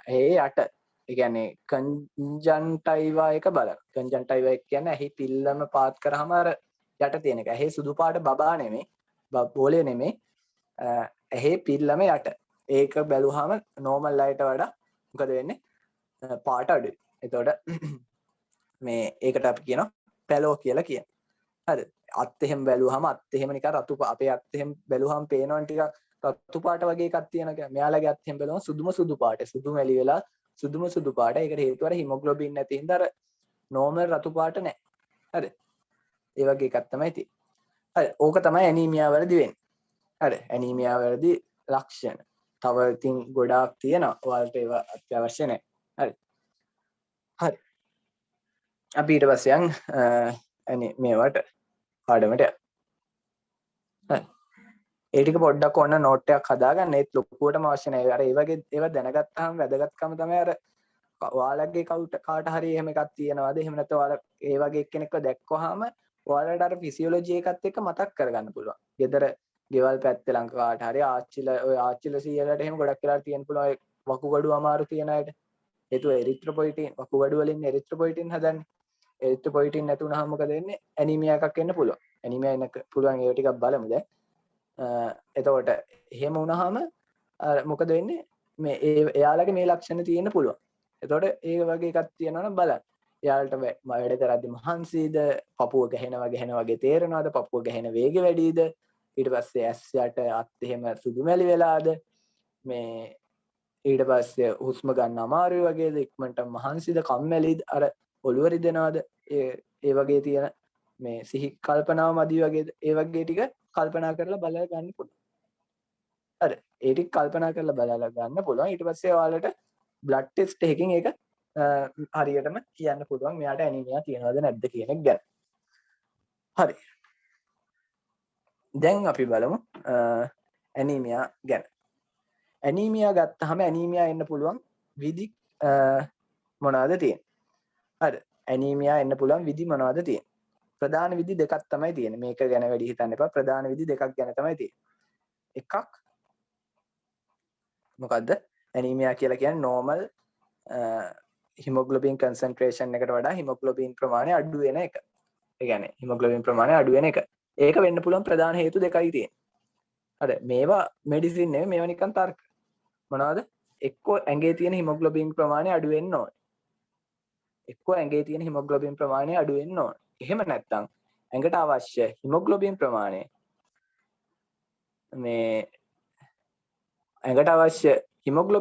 මොකද වෙන්නේ? වැඩි වෙන්න පුළුවන්. එහෙම නැත්නම් අවශ්‍යතාවය වැඩි වෙන්න පුළුවන්. එහෙම වුණත් අපිට මොකද්ද ඒක? ඇනීමියා එකක් විදියට තමයි තේරෙන්නේ. හේතුව ඩිමාන්ඩ් එකට සාපේක්ෂව ඇඟේ තියෙන මේ හිමොග්ලොබින් ප්‍රමාණය අඩු හින්දා ඒකත් ඇනීමියා එකක් තමයි. උදාහරණයක් විදියට ප්‍රෙග්නන්සි වලදී, පියුබර්ටි වලදී, චයිල්ඩ්හුඩ් එකේදී වගේ මේ වගේ ඇනීමියා එකක් එන්න පුළුවන්. හරි. හිමොග්ලොබින් ලෙවල් එක අඩු වෙලා ඇනීමියා එකක් එන්න පුළුවන්. එහෙම නැත්නම් ඩිමාන්ඩ් එක වැඩි වෙලා ඇනීමියා එකක් එන්න පුළුවන්. එතකොට අපි මේකෙන් ප්‍රධාන වශයෙන් කතා කරන්නේ මොනවා ගැනද? හිමොග්ලොබින් අඩු වෙලා එන ඇනීමියා එකක් ගැන. හරි හිමොග්ලොබින් අඩුවීම හින්දා එන ඇනීමියා එකක් ගැන. හිමොග්ලොබින් අඩුවීම හින්දා එන ඇනීමියා එකක් ගැන. එතකොට හිමොග්ලොබින් ලෙවල් එක අඩු වෙලා එන ඇනීමියා එක ගත්තාම වර්ග කීපයක් තියෙන්න පුළුවන්. වර්ග කීපයක් තියෙන්න පුළුවන්. හරි මොනවද වෙන්න පුළුවන් දේවල්? වෙන්න පුළුවන් දේවල්. එකක් වෙන්න පුළුවන්. හරිද? එකක් වෙන්න පුළුවන් හිමොග්ලොබින් හැදෙන ප්‍රමාණය අඩු වෙන්න පුළුවන්. එකක් වෙන්න පුළුවන් හිමොග්ලොබින් හැදෙන ප්‍රමාණය අඩු වෙන්න පුළුවන්. එහෙම නැත්නම් RBC කැඩෙන ප්‍රමාණය වැඩි වෙන්නත් පුළුවන්. RBC කැඩෙන ප්‍රමාණය වැඩි වුණත් බ්ලඩ් වල තියෙන හිමොග්ලොබින් අඩු වෙනවනේ. හරි එහෙම වෙන්නත් පුළුවන්. එහෙම නැත්නම් මොකද වෙන්නේ? ඇඟෙන් බ්ලඩ් ටිකක් ලොස් වෙන්න පුළුවන්. ඇඟෙන් බ්ලඩ් ලොස් වුණාම මොකද වෙන්නේ? ඇඟේ තිබ්බ RBC වල තිබ්බ ඇඟේ RBC වල තිබ්බ හිමොග්ලොබින් RBC ලොස් වෙනවා කියන්නේ හිමොග්ලොබිනුත් ලොස් වෙනවානේ. ඇඟේ ටෝටල් හිමොග්ලොබින් ප්‍රමාණය අඩු වෙලා එකක් එන්න පුළුවන්. හරි ඒ වගේ දේවල් තුනක් තමයි වෙන්න පුළුවන්. හිමොග්ලොබින් අඩු වෙන්න පුළුවන් විදි තුනක්. එකක් හිමොග්ලොබින් හැදෙන ප්‍රමාණය අඩු වෙයි. එහෙම නැත්නම් හිමොග්ලොබින් කැඩෙන ප්‍රමාණය වැඩි. එහෙම නැත්නම් හිමොග්ලොබින් ඇඟෙන් නිකම්ම නැති වෙලා යනවා. ඒ කියන්නේ නිකම්ම අයින් වෙලා යනවා. ප්‍රොඩක්ෂන් එක අඩු වෙලා ඩිස්ට්‍රක්ෂන් එක වැඩි වෙලා එහෙම නැත්නම් ලොස් එකක් වෙලා. ඔය තුන තමයි කෝසස් තුන. ඒතර ඔය තුන කොහොමද වෙන්නේ කියන එක තමයි දැන් බලාගෙන යන්නේ. හරි. ඔය තුන කොහොමද වෙන්නේ කියන එක තමයි බලාගෙන යන්නේ. හරි. ප්‍රොඩක්ෂන් එක අඩු වෙන්න පුළුවන් දේවල් මොනවද? ප්‍රොඩක්ෂන් එක අඩු වෙන්න පුළුවන් හිමොග්ලොබින් හදන්න අවශ්‍ය දේවල් නැතිවීම හින්දා. ප්‍රොඩක්ෂන් එක අඩු වෙන්න පුළුවන් හිමොග්ලොබින් හදන්න අවශ්‍ය වෙන ද්‍රව්‍ය නැති වෙන හින්දා. ඒතර හිමොග්ලොබින් හදන්න අවශ්‍ය වෙන ද්‍රව්‍ය මොනවද? හීම් සහ ග්ලොබියුලින්. හීම් සහ ග්ලොබියුලින්. ඒතර හීම් සහ ග්ලොබියුලින් නැති වෙන්න පුළුවන්. ග්ලොබින් සාමාන්‍යයෙන් නැති වෙන්නේ ග්ලොබින් වල අවුලක් තමයි යන්න පුළුවන්.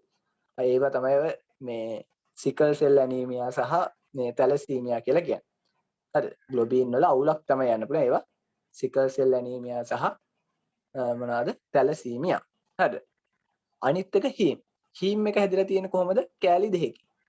මොනවාද? හීම් සහ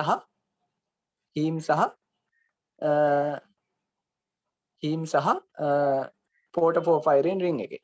ඔය පෝටෝෆෝෆයිරින් රින් එක හදාගන්න බැරි වෙලා හින්දා එන ඇනීමියා එකට අපි කියනවා සිඩරෝබ්ලාස්ටික් ඇනීමියා කියලා. නම නිකන් අහලා තියාගන්න. සිඩරෝබ්ලාස්ටික් ඇනීමියා. ඔයාලා නෝට් එක ලියා ගන්න මම ස්පෙලිංස් කියන්න. සිඩරෝබ්ලාස්ටික් ඇනීමියා SIDE සිඩරෝ ROBLASTIC සිඩරෝබ්ලාස්ටික් ඇනීමියා. එතනින් හරියට ඇනීමියා එක.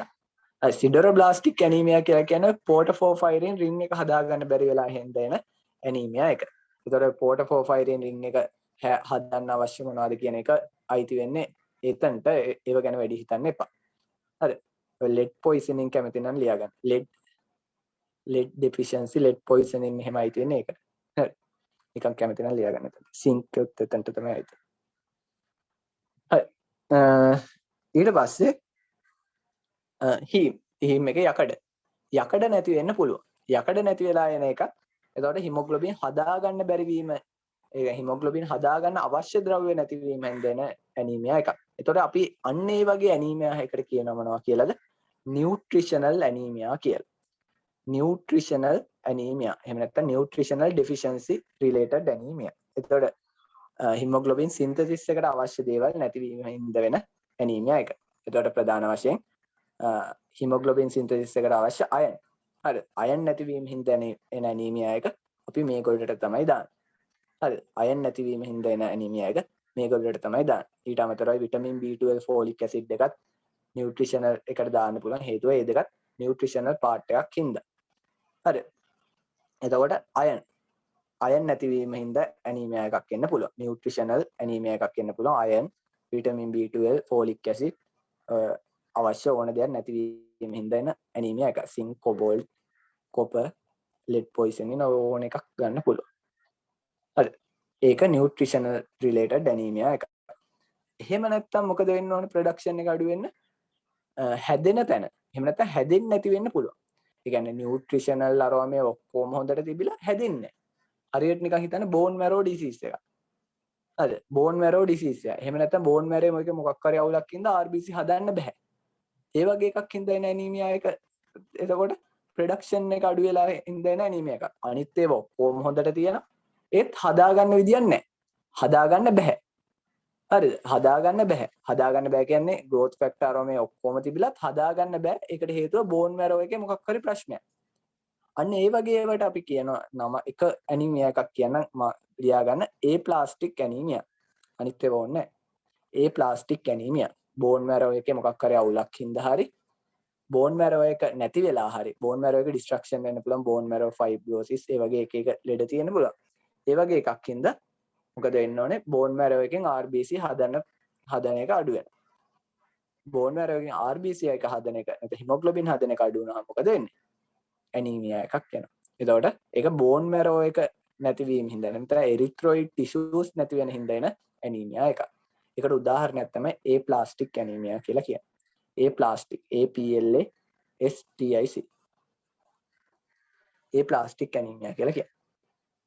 තුන්වෙනි එක නියුට්‍රිෂන් උත් අවුලක් නැහැ බෝන් මැරෝ එකත් අවුලක් නැහැ ඒ එරිත්‍රොපොයිසිස් එක සඳහා අවශ්‍ය දවය.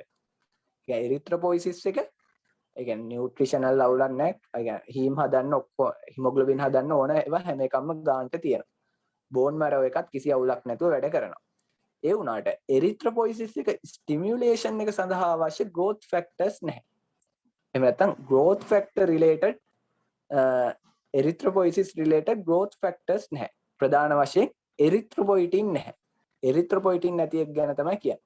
erythropoietin නැහැ. erythropoietin එක නැති වෙන anemia එකක් අයිති වෙන්නේ production එක අඩු වීම හින්දා එන anemia එකක් කියලා. එතකොට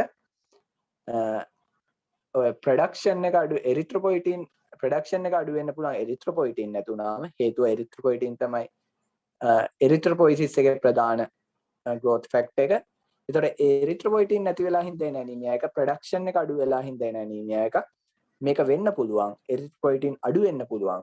erythropoietin හදන්න ප්‍රධාන වශයෙන් kidney එකේ මොකක් හරි ප්‍රශ්නයක් හින්දා erythropoietin අඩු වෙන්න පුළුවන්. උදාහරණයක් විදිහට renal disease එහෙම නැත්නම් kidney disease. chronic kidney disease, renal disease, kidney disease ඕන එක. හරිනේ. හරි තර්කානුකූලව යන්නේ. ඒ හින්දා ඒ විදිහටම යන්න. උදාහරණයක් එකක් දැන් ලියාගෙන ඔයාලට අවශ්‍ය කාරණා ටික ලියාගෙන යන්න. ඔයාලට හොඳ knowledge එකක් ලබා ගන්න එක වැදගත්. ඉස්සරහටත් හොඳයිනේ ෆවුන්ඩේෂන් එක හොඳට වැටෙනවම. මෙච්චර ගොඩක් නෑ මේ එක්සෑම් එකට නම් හන්නේ. ඒත් මේ දැනගන්න එක වටිනවා. හරි. එතකොට ප්‍රොඩක්ෂන් එක අඩු වෙලා හින්දා ඒ විදිහට තමයි ඇනීමියා එන්නේ. එතකොට ප්‍රධාන වශයෙන් කතා කරන්න තියෙන අපි කතා කරනවා අයර්න් ඩෙෆිෂියන්සි ඇනීමියා ගැන. දෙවෙනියට අපි කතා කරනවා විටමින් B12 සහ ෆෝලික් ඇසිඩ් ඩෙෆිෂියන්සි ඇනීමියා එක ගැන කතා කරනවා. ඊට පස්සේ අපි කතා කරනවා ඔය දෙක ගැන තමයි ප්‍රධාන වශයෙන් කතා කරන්නේ. එතකොට එරිත්‍රොපොයිටින් හින්දා සහ බෝන් මැරෝ ටිෂු ඩිසෝඩර් එකක් හින්දා එන ඇනීමියා. ඊට පස්සේ සිඩර්බ්ලාස්ට් පොටෆෝෆයිරින් රින් එකේ අවුලක් හින්දා එන ඇනීමියා සිඩර්බ්ලාස්ටික් ඇනීමියා. තැලසීමියා සහ සිකල් සෙල් ඩිසීස් ගැන පොඩ්ඩක් කතා කරන එක වෙනම එන්ටිටි එකක් හින්දා මේ ඒව ගැන ලොකුවටම කතා කරන්නේ. ප්‍රධාන වශයෙන් කතා කරන්නේ අයර්න් ඩෙෆිෂියන්සි ඇනීමියා සහ විටමින් B12 ඩෙෆිෂියන්සි ඇනීමියා. මේ දෙක තමයි ඔයාලට එක්සෑම් එකට වැඩි හරියක් අහන්නේ. හරිද? අනිත් ටික ගැන මම පොඩ්ඩක් කියන්න ඒ කොටස කරද්දි මේ නැත්තම් අර ඒ වගේ එකක් පොඩ්ඩක් අහලා හරි තියෙන්න ඕන හින්දා. ඒ අරුණම අර දෙක තමයි ප්‍රධාන වශයෙන් කරන්නේ. දෙවෙනි එක මොකද්ද? හිමොග්ලොබින් හැදෙන එකේ ප්‍රශ්නයක් නැහැ. RBC හැදෙන එකේ ප්‍රශ්නයක් නැහැ. දැන් මොකද තියෙන්නේ? RBC කැඩෙන එක වැඩි. RBC හැදෙන එකයි කැඩෙන එකයි සමාන තිබ්බොත් නේ RBC ගන්න ඇඟේ නියතව තියෙන්නේ. දැන් මොකද වෙන්නේ? RBC හැදෙන එකට වඩා කැඩෙන එක වැඩි. කැඩෙන විදිය ගැන අපි කතා කරමු. තාම ඒක ගැන කතා කරේ නැහැ. ඒ කැඩෙන එක වැඩි වුණාම එන ඇනීමියා එකට කියනවා අපි RBC කැඩිලා. නැත්නම් RBC විනාශ වීම. හරිද? RBC විනාශ වීම හින්දා එන ඇනීමියා එක අපි ඒකට කියනවා hemolytic anemia. hemolysis කියලා කියන RBC විනාශ වීම. lysis කියන්නේ විනාශ වීමනේ. ඒතර hemolysis කියලා කියන RBC විනාශ වීම. hemoglobin විනාශ වීම. hemolysis anemia නැත්නම් hemolytic anemia කියලා කියනවා. ඒතර hemolytic anemia එන්න පුළුවන් හේතු මොනවද තියෙන්න පුළුවන්? ඒතර අපි දන්න දේවල් මොනවද? දන්න දේවල් තමයි RBC කැඩෙන්න පුළුවන් හේතු. RBC කැඩෙන්න පුළුවන් RBC එකේ membrane එකේ ප්‍රශ්නයක් ඉඳලා. හරි. membrane එකේ ප්‍රශ්නයක් ඉඳලා. ඒවා අපි කතා කරා මොනවද? hereditary spherocytosis and hereditary ellipsocytosis. ඊට පස්සේ මොකක්ද වෙන්න පුළුවන්? RBC එක කැඩෙන්න පුළුවන් RBC එකේ හිමොග්ලොබින් වල අවුලක් ඉඳලා. එතකොට තැලසීමියා හා සිකල් සෙල් ඩිසීස් අයි තියෙන ප්‍රධාන වශයෙන් එතන. හරි. තුන්වෙනියට මේ වෙන්න පුළුවන් RBC එක විනාශ වෙන්න පුළුවන් RBC එක ඇතුලේ මෙටබොලික් පාත්වේස් වල අවුලක් ඉඳලා. එතකොට ප්‍රධාන වශයෙන් කතා කරා ග්ලයිකොලිසිස් එකට අවශ්‍ය එන්සයිම් වල අවුලක් හරි. එහෙම නැත්නම් ඔය සෙල් එකේ හැදෙන සුපර්օක්සයිඩ් අයින් කරන මේ එන්සයිම් වල අවුලක් හරි හින්දා හැදෙන්න පුළුවන් ඇනීමියා එකක්. අපි ඒකට ප්‍රධාන වශයෙන් ගත්තේ G6PD deficiency anemia සහ pyruvate kinase deficiency anemia කියලා තමයි මේ දෙක කිව්වේ. හරි. ඒක තමයි hemolytic ඒවා තියෙන්නේ. ඊට අමතරව තව hemoglobin ඒවා තියෙනවා. මේ මොනවාද RBC විනාශ වෙන විදි තියෙනවා. ඒක ගැන අපි එතනට ආවහම බලමු. තුන්වෙනි කෝස් එක මොකද්ද? hemoglobin මේ blood loss එක. blood loss එකක් වුණාම මොකද වෙන්නේ? blood වල තියෙන hemoglobin ටික නැති වෙලා යනවා. හැබැයි blood වල තියෙන hemoglobin ටික නැති වෙලා යන්නේ RBCත් එක්කනේ. එහෙම එක්කෙනෙක් හිතන්න මට මොකක් හරි තුවාලයක් ඇක්සිඩන්ට් එකක් වෙලා මගේ ඇඟෙන් blood ලීටරයක් විතර යනවා. ඒතර මගේ ඇඟේ blood නැහැ. blood නැහැ කියන්නේ blood ප්‍රමාණය අඩුයි. එතකොට total hemoglobin total iron ප්‍රමාණය අඩුයි. හැබැයි මගේ hemoglobin concentration එක වෙනසක් වෙනවද නැද්ද? ඒක ඇක්සිඩන්ට් එක වෙච්ච ගාම. ඇක්සිඩන්ට් එක වෙච්ච ගාම මගේ ඇඟේ hemoglobin concentration එක වෙනසක් වෙනවද? වෙනසක් වෙන්නේ නැහැ. මේ වෙනසක් වෙන්නේ නැති හින්දා ඒකට ඇනීමියා එකක් කියලා කියන්නේ නැහැ. හැබැයි ටික දවසක් යද්දි මොකද වෙන්නේ? මගේ ඇඟේ RBC හදන්න පටන් ගන්නවා, ප්ලාස්මා හදන්න පටන් ගන්නවා. හැබැයි ප්ලාස්මා එක හදන වේගය වැඩි හින්දා මොකද වෙන්නේ? RBC count එක අඩුයි. එතකොට චූට්ටක් hemoglobin concentration එක අඩුයි වගේ පෙන්වන්න පුළුවන්. ඒත් මෙතන hemorrhage කියලා හඳුන්වන්නේ ප්‍රධාන වශයෙන් chronic blood loss. එහෙම නැත්නම් චුට්ට blood loss වෙන එක. උදාහරණයක් විදියට චුට්ට blood loss වෙන එකට ගත හැකි ඔයාලගේ බඩවැල් වල මොකක් හරි තුවාලයක්. gastritis හිතන්නකො gastritis හින්දා ඇති වෙන තුවාලයක්. ඒ හින්දා මොකද වෙන්නේ? චුට්ට blood loss වෙනවා. අපි දන්නවා iron loss වෙන specific pathway එකක් නැහැ. ඒතකොට චුට්ට blood loss වෙනවා කියන්නේ චුට්ට blood එක්ක මොනවද යන්නේ? hemoglobin උත් යනවා. ඒ hemoglobin වල තියෙන iron ටිකත් යනවා. හරිනම් ඒ iron ටික ආපහු කඩලා ඇඟටම ගන්න ඕනේ. දැන් මොකද වෙන්නේ? iron ටික loss වෙනවා. iron ටික loss වෙන හින්දා මොකද වෙන්නේ? කාලයක් මෙහෙම blood loss එකක් තිබ්බාම ඇඟේ තියෙන hemoglobin වල තියෙන ඒ කියන්නේ ඇඟේ තියෙන iron ප්‍රමාණය අඩු වෙලා ඒ හරහා iron deficiency anemia එකක් එන්න පුළුවන්. iron deficiency anemia එකක් එන්න පුළුවන්. හරිද? anemia වර්ග දෙකක් තියෙනවා hemorrhage වලදී. ඉක්මනට blood loss වුණොත් එන anemia එකක් තියෙනවා. එහෙම නැත්නම් කාලයක් තිස්සේ පොඩ blood loss වුණොත් anemia එකක් එන එකක් තියෙනවා. ඒතර ඉක්මනට blood loss වුණොත් මොකද එන anemia එක? ඒක ඇති වෙන ප්‍රධාන වශයෙන් blood අඩුවීම හින්දා එන anemia එක. එහෙම නැත්නම් plasma එක RBC හදන වේගයට නැත්නම් hemoglobin හදන වේගයට වඩා plasma එක හදන වේගය වැඩි වීම හින්දා එන anemia එක. දීර්ඝ කාලයක් තිස්සේ චුට්ට blood loss වෙන හින්දා එන anemia එක iron deficiency anemia එකක්ම තමයි. හරිද? ඕවා තමයි anemia වලට causes සහ අපි ඒ වලට උදාහරණ. ඕකෙත් අපි කතා කරනවා chronic blood loss එක ගැන ටිකක් පොඩ්ඩක් කතා කරනවා. හරි chronic blood loss එක හින්දා එන anemia එක ගැන ටිකක් කතා කරනවා. එතකොට අපිට කතා කරන්න තියෙන කොටස් තුනක් ගැන කතා කරන්න තියෙනවා. එතකොට මේක දවස් 3කට තමයි කතා කරගන්න වෙන්නේ. දවස් 3කට කියන්නේ දවස් 2කට වගේ තමයි ප්‍රධාන වශයෙන් කතා කරන්න වෙන්නේ. 3ක්වත් යයි බලමු 2කින් කතා කරලා ඉවර කරන්න. එතකොට ඒකේ ඊළඟ දවසේ අපි කතා කරනවා ප්‍රොඩක්ෂන් එක අඩුවීම හින්දා එන anemia ගැන. එතකොට දැන් අපි ප්‍රොඩක්ෂන් එක වෙන්නේ කොහොමද? ප්‍රොඩක්ෂන් එකට ඕනේ මොනවද? ඒවා ඔක්කොම කතා කරලා ඉවරයි. හරි. ප්‍රොඩක්ෂන් එක වෙන්නේ කොහොමද? ප්‍රොඩක්ෂන් එකට ඕනේ මොනවද කියන එක කතා කරලා ඉවරයි.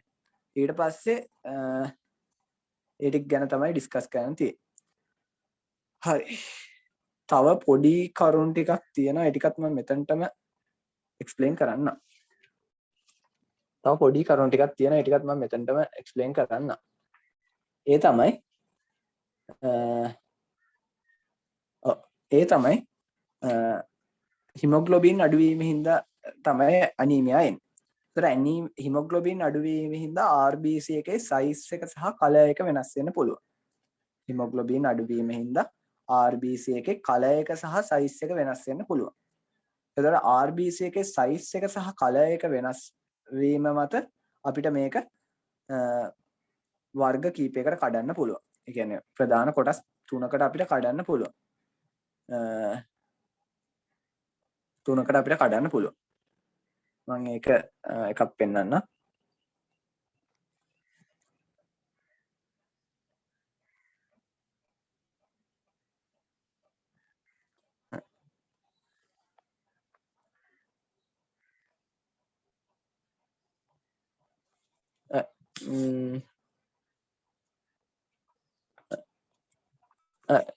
නිකන්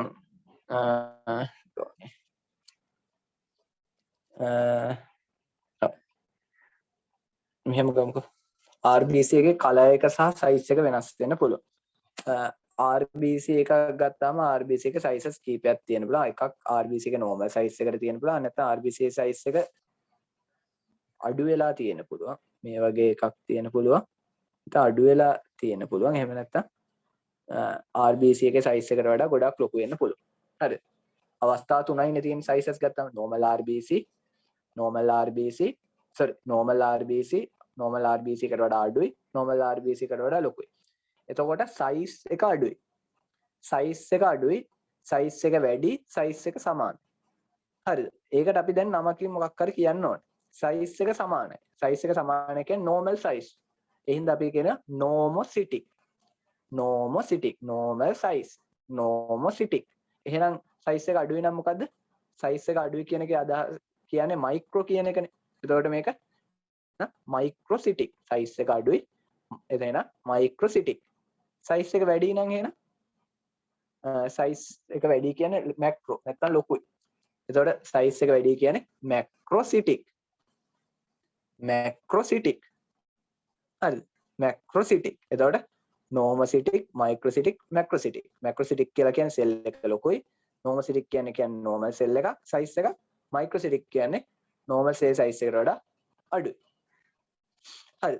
ඒ වගේ එන්න පුළුවන්. ඒ තමයි cell එකේ size එක. ඊට පස්සේ cell එකේ තියෙන පාට. cell එකේ පාට රඳාපවතින සාධක මොනවද? cell එකේ පාට රඳාපවතින සාධකය මොකද්ද? cell එක ඇතුලේ තියෙන hemoglobin ගාන. ඒතෝ hemoglobin ප්‍රමාණයත් එක්කනේ cell එකේ පාට තීරණය වෙන්නේ. ඒතර cell එක ඇතුලේ hemoglobin ප්‍රමාණය normal නම් පාට අවුලක් නැහැ normal. cell එකේ hemoglobin concentration එක අඩුයි නම් මොකද වෙන්නේ? cell එකේ hemoglobin concentration එක අඩුයි නම් ඒක තේරුම මොකද්ද? cell එකේ පාට අඩුයි. ඒතෝ hemoglobin තමයි රතු පාට දෙන්නේ. පාට වැඩිවීමක් ගැන කතා කරන්නේ නැහැ. ඒකට හේතුව RBC එක මම පළවෙනි දවසේම කිව්වා තියාගන්න පුළුවන් උපරිම ප්‍රමාණය තමයි තියාගන්නේ hemoglobin ප්‍රමාණය. ඒ හින්දා concentration එකේ වැඩිවීමක් සිද්ධ වෙන්නේ නැහැ. අඩු වෙන්න විතරයි පුළුවන්. එතකොට මම එක වෙනම දෙකක් විදියට අඳින්න. හරි. සෙල් දෙකක් තියෙනවා. සයිස් එක සමානවලු. හරි. එකක පාට හොඳටම වැඩි.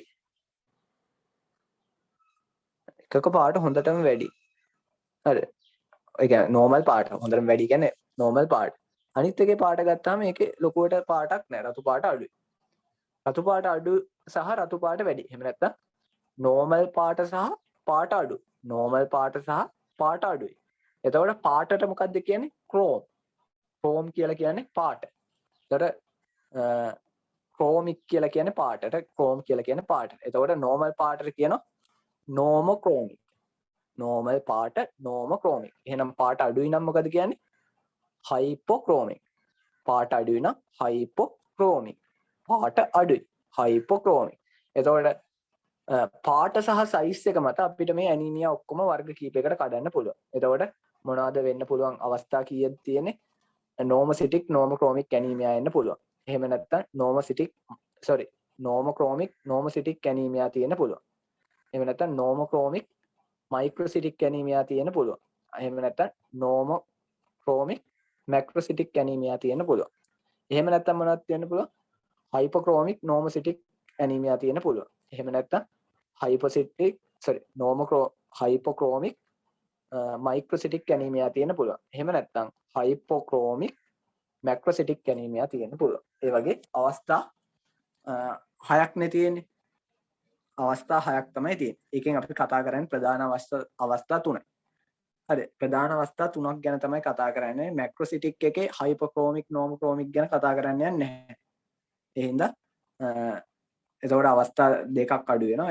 ඒ වගේම නෝමෝක්‍රොමික් මයික්‍රොසිටික් ඒවා ගැනත් එහෙම කතා කරන්න යන්නේ නැහැ. නෝමෝක්‍රොමික් මයික්‍රොසිටික් සහ හයිපර්ක්‍රොමික් නෝමෝසිටික් කියන ඒවා ගැන ලොකුවට කතා කරන්න යන්නේ නැහැ. හරි. එතකොට අපි කතා කරන්නේ තුනක්. හරි. තුනක්. ඒ තුන මම මේ රූපයෙන් පෙන්වන්නම්. ඒ තුන තමයි මොකද්ද? පේනවා ඇති.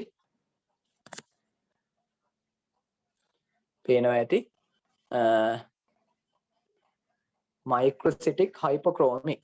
පළවෙනි එක මයික්‍රොසිටික් හයිපර්ක්‍රොමික්. මයික්‍රොසිටික් කියන එකේ තේරුම මොකද්ද? සෙල් එකේ සයිස් එක පොඩි.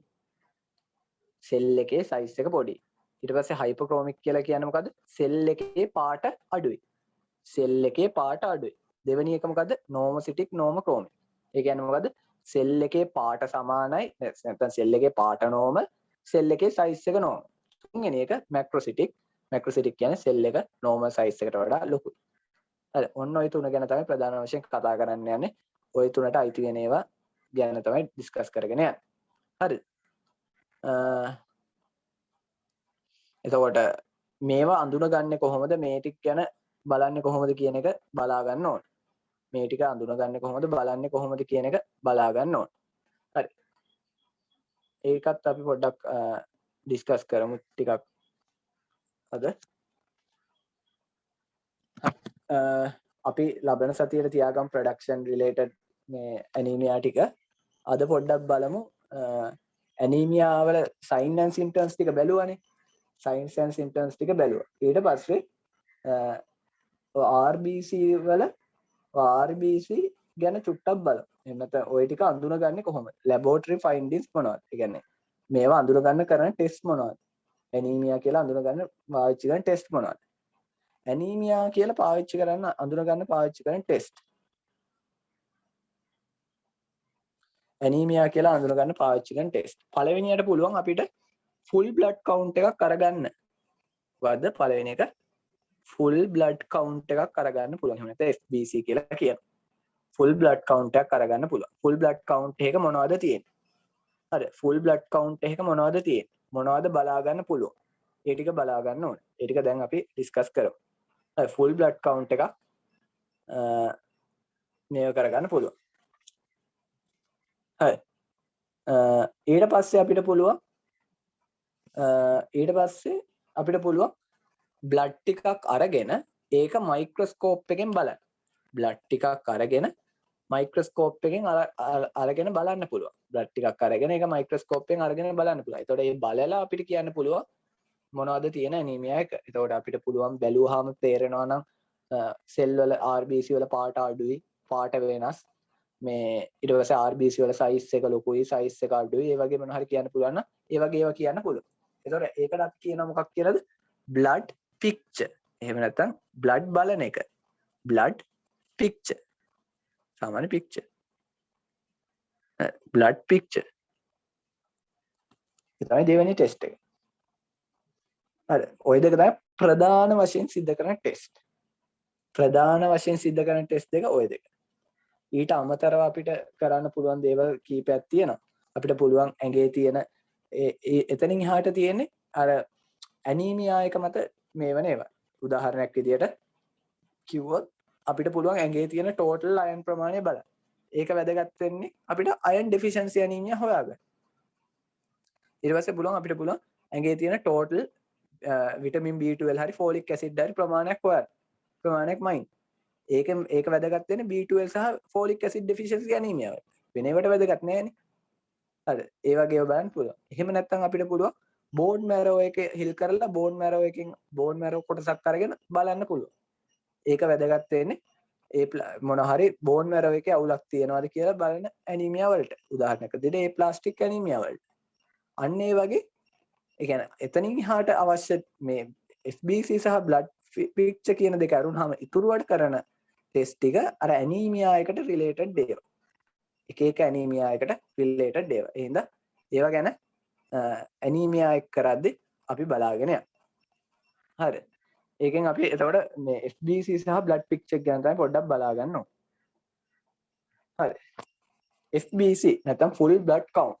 full blood count එක මොනවද තියෙන්නේ? full blood count එක මොනවද තියෙන්නේ? අපි බලමු full blood count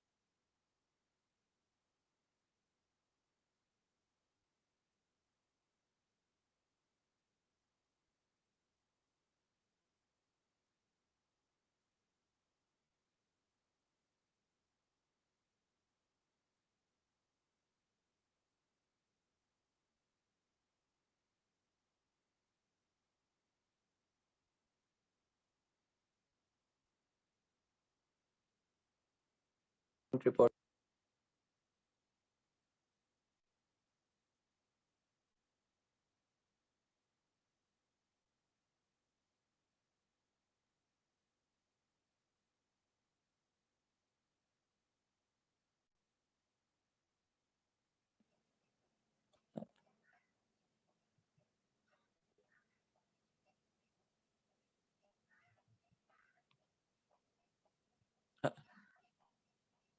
මේක පොඩ්ඩක් බලන්න. හරි. full blood count එක මොනවද බලන්න.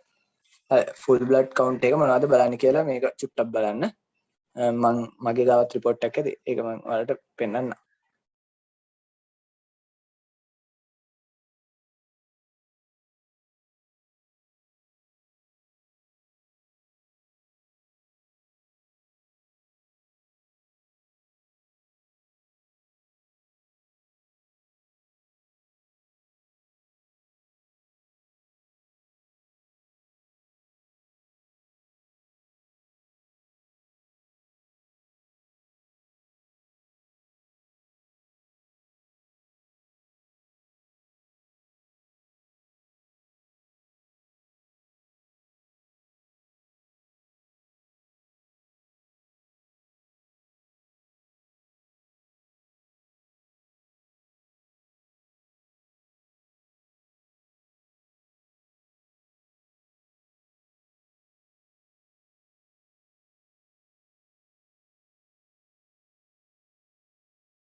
හරි.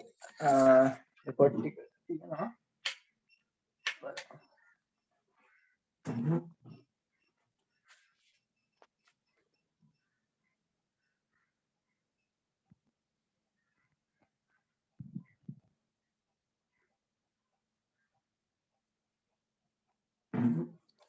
හරි.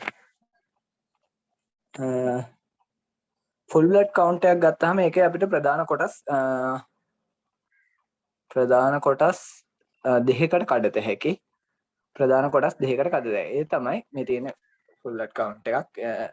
hospital එකේ දෙන මේ වගේ report එකක්. මේක එහා පැත්තේ ප්‍රස්තාර ටිකක් මාක් කරලා තියෙනවා. ඒක ලොකුට පේන්නේ නැහැ. එතකොට මේකේ අපිට කොටස් ප්‍රධාන කොටස් දෙකක් තියෙනවා. එකක් තමයි WBC සහ ඒ කියන්නේ කොටස් තුනකට ගත හැකි. එකක් WBC ගැන තියෙන කොටස. අනිත් එක RBC ගැන තියෙන කොටස. අනිත් එක platelet ගැන තියෙන කොටස. එතකොට WBC තියෙන ගැන කොටස ගත්තාම WBC තියෙන ගැන කොටසේ තියෙන WBC total concentration එක ගැන තියෙනවා. WBC concentration එක ගැන තියෙනවා. ඔක්කොම WBC කොච්චරක් තියෙනවා. ඊට පස්සේ එක එක WBC එක කොච්චරක් තියෙනවද කියන එක ඊළඟට තියෙනවා. එක එක WBC එක neutrophil, lymphocyte, monocyte, eosinophil, basophil ඒවා කොච්චරක් තියෙනවද කියලා ඊළඟට තියෙනවා. ඊට පස්සේ තියෙනවා ඒවා concentration ඒ කියන්නේ ප්‍රතිශතයක් විදියට ගත්තාම කොහොමද තියෙන්නේ? ඒවා ප්‍රතිශතයක් විදියට ගත්තාම කොහොමද තියෙන්නේ? ප්‍රතිශතයක් විදියට ගත්තාම කොහොමද තියෙන්නේ? ප්‍රතිශතයක් විදියට තියෙන ගත්තාම කොහොමද තියෙන්නේ කියන ඊළඟට තියෙනවා. හරිද? RBC ඊළඟට RBC ගැන තියෙන platelet ගැන platelet කොච්චරක් තියෙනද කියන එක තමයි වැදගත් වෙන්නේ. එතකොට WBC RBC platelet කියන තියෙන මත අපිට මොනවද තියෙන ලෙඩේ ගැන කියන්න පුළුවන්. එතකොට මට ඩෙන්ගු හැදිලා හිටියා. මේකේ නම් ඔකුවට පේන්නේ නැහැ ඒක. මේ ඩෙන්ගු හැදිලා හොඳ වෙලා හිටියේ ගත්ත report එකක්ද ඔයද? එතකොට ඩෙන්ගු හැදිලා හිටියේ හින්දා මොකද වුනේ මේ platelet count එක මොකද වෙන්නේ අඩු වෙනවා. ඩෙන්ගු වලදී මොකද වෙන්නේ platelet count එක අඩු වෙනවා. platelet count එක අඩු වෙන එක අපිට බලා ගන්න පුළුවන් platelet region එකේ platelet count එක 150ට වඩා අඩු වෙනවා. ඒ කියන්නේ ඩෙන්ගු. හරි. ඩෙන්ගු නෙමෙයි. ඒ කියන්නේ platelet count එක අඩුයි. platelet count එක අඩුයි. ඒ වගේ WBC count එක වැඩි ඒවා තියෙන්න පුළුවන්. WBC count එක අඩු ඒවා තියෙන්න පුළුවන්. එහෙම තියෙන්න පුළුවන්. අපි දැන් කතා කරන්න යන්නේ RBC ගැන තමයි. කතා කරන්න යන්නේ RBC ගැන තමයි. ඒ මේක ගැන මොනවද තව මොනවද අපි මේක ගැන තියෙන්නේ. හරි. WBC වලට කිව්වේ මොනවද? සුදු රුධිරාණු. මොනවද ඒවට කියන මෙඩිසින් වර්ඩ් එක? ලියුකෝසයිට්. ලියුකෝසයිට්. එතකොට ඇඟේ මොන හරි වැඩි නම් අන්තිමට දාන්නේ ISIS කියන ප්‍රත්‍යක්. එහෙම නැත්නම් වැඩි නම් ISIS කියන ප්‍රත්‍යක්. අඩුයි නම් පීනියා නැත්නම් ඊනියා කියන ප්‍රත්‍යය. ඇනීමියා කියන එකේ අදහස තමයි හිමොග්ලොබින් අඩුයි. එතකොට අර මී අන්තිමට ඇනීමියා කියන එකෙන් මියා කියන එකෙන් අදහස් වෙන්නේ අඩුයි කියන එක. එතකොට අනේ ප්‍රත්‍යයෙන් එන්නේ අඩුයි කියන එක. එතකොට පීනියා මියා ඒ වගේ තියෙන්නේ අඩුයි කියන එක. එතකොට නියුට්‍රොෆිල් වැඩි අඩුයි. හරි පළවෙනි එක මම උදාහරණයක් විදිහට කියන්න නියුට්‍රොෆිල් අඩුයි වැඩි. නියුට්‍රොෆිල් වැඩි නම් මොකද කියන්නේ? අපිට පුළුවන් නියුට්‍රොෆිල් ලියුකෝසයිටෝසිස්. එහෙම නැත්නම් නියුට්‍රොෆිල් වැඩි නියුට්‍රොෆිල් ලියුකෝසයිටෝසිස්. එහෙම නැත්නම් නියුට්‍රොෆිල්ස් ප්‍රමාණය වැඩි. හරි නියුට්‍රොෆිල් ප්‍රමාණය වැඩි. නැත්නම් WBC total වැඩි නම් අපිට කියන්න පුළුවන් ලියුකෝසයිටෝසිස්. අපි දන්නේ නැහැ මොකද්ද කියලා WBC count එක විතරක් වැඩි කියලා දන්නවා. ඒකේ අදහස මොකද්ද? ඒක මේ එක්ස්ප්ලেইন කරන්නේ කොහොමද? ලියුකෝසයිටෝසිස්. සුදු රුධිරාණු ඝනත්වය වැඩි. නැත්නම් සුදු රුධිරාණු ප්‍රමාණය වැඩි. සුදු රුධිරාණු ප්‍රමාණය අඩුයි. ඒක කොහොමද කියන්නේ? ලියුකෝසයිටෝපීනියා. ලියුකෝ කියන්නේ සුදු. සයිටෝ කියන්නේ රුධිරාණු. සයිටෝ කියන්නේ සෛල. පීනියා කියලා කියන්නේ අඩුයි. එතකොට ලියුකෝසයිටෝපීනියා කියලා කියන්නේ මොකද්ද? WBC count එක අඩුයි කියන එක. එතකොට නියුට්‍රොෆිල් වැඩි නම් අපිට කියද නියුට්‍රොෆිල් නියුකෝසයිටෝසිස් කියලා කියන්න පුළුවන්. අපි නියුට්‍රොෆිලෝසිස් කියලා කියන්නේ නැහැ සාමාන්‍යයෙන් ඒකයි. හරිද? නියුට්‍රොෆිල් අඩුයි නම් අපිට කියන්න බෑ නියුට්‍රොපීනියා කියලා කියන්න පුළුවන්. නියුට්‍රොපීනියා කියලා කියන්න පුළුවන්. එතකොට ඊට පස්සේ ලිම්ෆෝ හරිද? ලිම්ෆොසයිට්. එතකොට ලිම්ෆොසයිටෝසිස් කියන්නේ ලිම්ෆොසයිට්ස් වැඩි. ලිම්ෆොසයිට්ස් අඩු වෙන ලිම්ෆොසයිටෝපීනියා. උඩේකට කියන්න පුළුවන් නියුට්‍රොසයිටෝපීනියා කියලා කියන්න පුළුවන්. ලිම්ෆොසයිට්ස් අඩු වෙන එකට කියන්න පුළුවන් ලිම්ෆොසයිටෝපීනියා කියලා කියන්න පුළුවන්. ඒ වගේ හැම එකටම මේ වගේ කියන්න පුළුවන්. eosinophil count එක වැඩි නම් eosinocytosis. හරි. eosinophil count එක අඩු වෙන eosinocytopenia. හරි. එහෙම අපි කියන්නේ අපි ප්‍රධාන වශයෙන් වැදගත් වෙන්නේ neutrophil සහ lymphocytes කියන එක තමයි. සහ total WBC count එක. එතකොට ඒ ටික හරිනේ. ඊට පස්සේ platelet වලටත් ඔය වගේම කියන්න පුළුවන්. ප්‍රධාන වශයෙන් platelet වලට අපි කියන්නේ thrombocytopenia. platelet කියන්නේ thrombo. හරි thrombotic කියන්නේ plate clot වීම වගේ අදහස. එතකොට platelet අවශ්‍ය වෙනවනේ clot වීමට. ඒ හින්දා තමයි platelet වලට thrombocyte කියලා කියන්නේ. එතකොට platelet වලට කියන්නේ thrombocyte. එතකොට platelet අඩු වෙන එකට කියනවා thrombocytopenia කියලා කියනවා. thrombocytopenia කියලා කියනවා. හරිද? RBC වලට ආවම RBC අඩු එකට අපි ස්පෙસિෆික් නමක් කියන්නේ නැහැ. හිමොග්ලොබින් අඩු වෙන එකට RBC අඩු වෙන එකට අපි මොකද කියන්නේ? ඇනීමියා.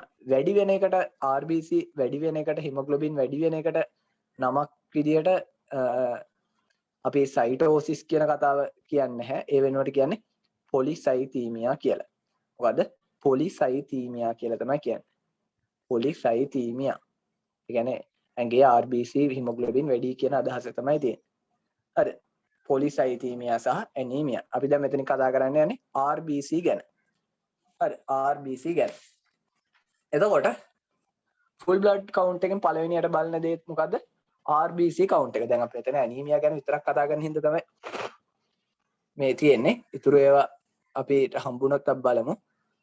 RBC කවුන්ට් එක විතරක් බැලුවාම අපි දන්නවා RBC කවුන්ට් එක normal තියෙන්න ඕනේ 3.5යි 5.5යි අතර. ඒක රඳා පවතිනවා ෆීමේල්ද මේල්ද ඒජ් එක එක දේවල් මත රඳා පවතින. එතකොට පළවෙනියට බලන්නේ RBC කවුන්ට් එක. හරි. RBC කවුන්ට් එක. එතකොට RBC කවුන්ට් එක බලන්නේ කොහොමද? බ්ලඩ් ටිකක් අරගෙන ඒ බ්ලඩ් වල තියෙන කන්සන්ට්‍රේෂන් එක බලනවා. RBC කවුන්ට් එක ගණන් කරලා බලනවා. හරි. එතකොට RBC කවුන්ට් එක එනවා. ඊට පස්සේ හිමොග්ලොබින් කවුන්ට් එක. හිමොග්ලොබින් කවුන්ට් එක කියලා එක හොයාගන්නේ කොහොමද? හිමොග්ලොබින් කවුන්ට් එක බලන්නේ කොහොමද? දැන් එතනින් එහාට අපිට තියෙන්නේ මැත්ස් පාර්ට් එක තමයි දැන් පොඩ්ඩක් තියෙන්නේ.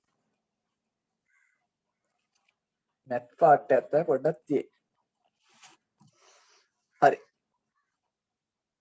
දැන් තියෙන හිමොග්ලොබින් කන්සන්ට්‍රේෂන් එක. හිමොග්ලොබින් කන්සන්ට්‍රේෂන් එක හොයන්නේ කොහොමද? හිමොග්ලොබින් කන්සන්ට්‍රේෂන් එක හොයන්නේ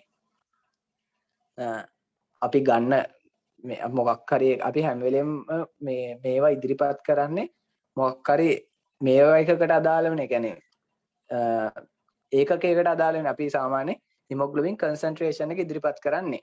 හරි. හිමොග්ලොබින් ගාන නෙමෙයි හිමොග්ලොබින් කන්සන්ට්‍රේෂන් එකයි ඉදිරිපත් කරන්නේ. ඒතකොට හිමොග්ලොබින් ගාන කියන එක වෙනස් වෙන්න පුළුවන්. RBC ගාන එක RBC එක තියෙන හිමොග්ලොබින් ගාන ඒ වගේ ගොඩක් මත වෙනස් වෙන්න පුළුවන්. ඉතින් අපි හොයන්නේ හිමොග්ලොබින් කන්සන්ට්‍රේෂන් එකක් ගැන. එතකොට හිමොග්ලොබින් කන්සන්ට්‍රේෂන් එක හොයන්නේ කොහොමද? හිමොග්ලොබින් කන්සන්ට්‍රේෂන් හොයන්නේ හිමොග්ලොබින් කන්සන්ට්‍රේෂන් එක හොයන්නේ ඒ කොටසේ තියෙන ටෝටල් හිමොග්ලොබින්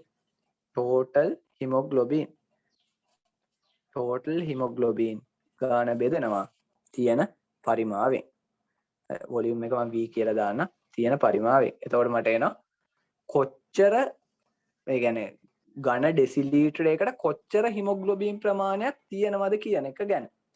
මේකෙන් කියන්න බෑ මට එක RBC එක කොච්චරක් තියෙනවද කියන එක ගැන. මට මේකෙන් එන්නේ එක ඝන ඩෙසිලීටරයක කොච්චරක් හිමොග්ලොබින් තියෙනවද කියන එක එනවා. එතකොට මේක අපි normal values දෙක ගත්තොත් normal values දෙක තමයි මොනවාද?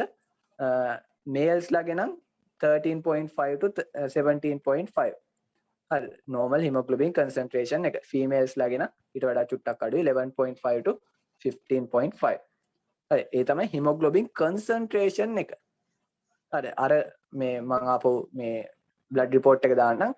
ඒකේ hemoglobin concentration කියන්නේ total hemoglobin ගාන බෙදනවා ඒ hemoglobin දාන තියෙන පරිමාවෙන්. හරිනේ. ඒ තමයි පළවෙනියට බලන දේ. ඊට පස්සේ අපි යනවා එක RBC එක කොහොමද තියෙන්නේ? එක RBC එක කොහොමද තියෙන්නේ කියන එකට යනවා. එතනට ගියාම අපි බලනවා total hemoglobin concentration එක අපි හොයාගත්තා. ඊට පස්සේ මට ඕනේ එක RBC එක කොච්චර hemoglobin concentration එකක් තියෙනවද කියන එක ගැන.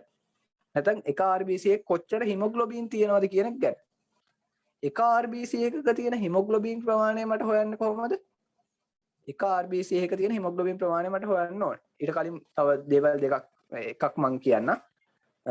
තව ගන්න දේවල් මේකෙන් hematocrit එක අපිට පුළුවන් hematocrit එක හොයන්න. hematocrit එක එහෙම නැත්නම් අපි ඒකට කිව්වා Paxel volume. මේක ගැන නම් අපි සෑහෙන්න කතා කරා.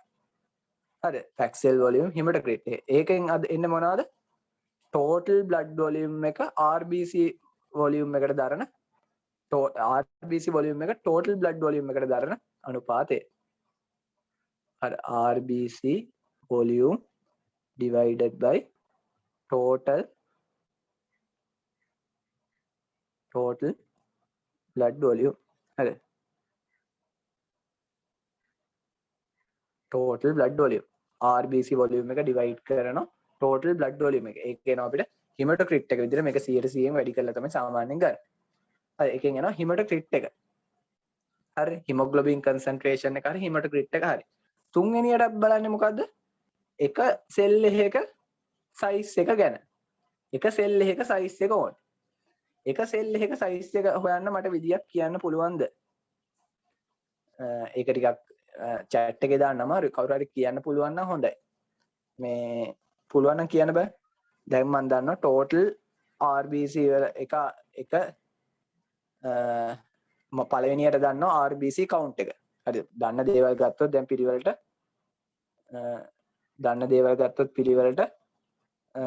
දන්නවා RBC count එක. total RBC count එක.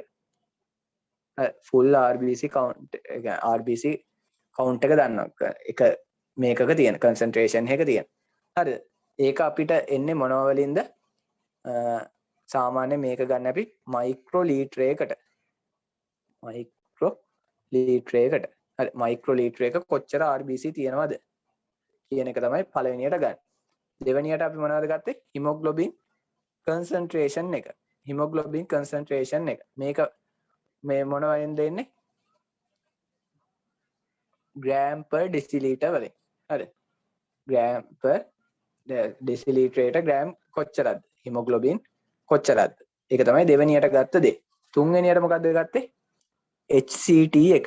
එහෙම නැත්නම් total blood volume එකට RBC volume එක දරන අනුපාතය. දැන් තුන්වෙනියට හොයන්න ඕනේ එක සෙල් එකක size එක. එක RBC එකක size එක. අපි ඒකට කියනවා mean. එහෙම නැත්නම් මධ්‍යන්‍ය සෙල් එකක volume එක. එක RBC එකක volume එක. මධ්‍යන්‍ය වශයෙන් එක RBC එකක volume එක. අපි ඒකට නමක් කියනවා mean corpuscular volume කියලා කියනවා. මොකද්ද? mean corpuscular volume. එහෙම නැත්නම් mean cell volume කියලා කියන්නේත් එකම තමයි. හරි mean cell volume mean corpuscular volume. හරි. මේක හොයන්න විදියක්. මේක හොයන්න විදියක් මොනවද තියෙන්නේ? හරිද? ඔයාලට මේක මට වඩා තේරෙන්න ඕනේ ෆිසික්ස් එහෙම ළඟදි කරලා තියෙන හින්දා. මේක හොයන්න තියෙන මේක මොකද්ද? අපි දන්නවා එක RB මයික්‍රෝලීටර එක තියෙන RBC ගාන දන්නවා. මයික්‍රෝලීටර එක තියෙන RBC ගාන දන්නවා. හරිද? ඒ වගේම අපි දන්නවා blood volume එකකට total blood volume එකට RBC volume එක දරන අනුපාතයක් දන්නවා. අපිට පුළුවන් නේද මෙන්න මේ දෙක පාවිච්චි කරලා mean corpuscular volume එක හොයන්න. ඔයාලට එහෙම හොයන්න අවශ්‍යතාවයක් නැහැ. මම මේ explain කරන්න විතරයි කියන්නේ. ඔයාලට mean corpuscular volume එකක් දෙනවා. හොයන්න පුළුවන් නේද HCT සහ ඒ කියන්නේ මේ මොකද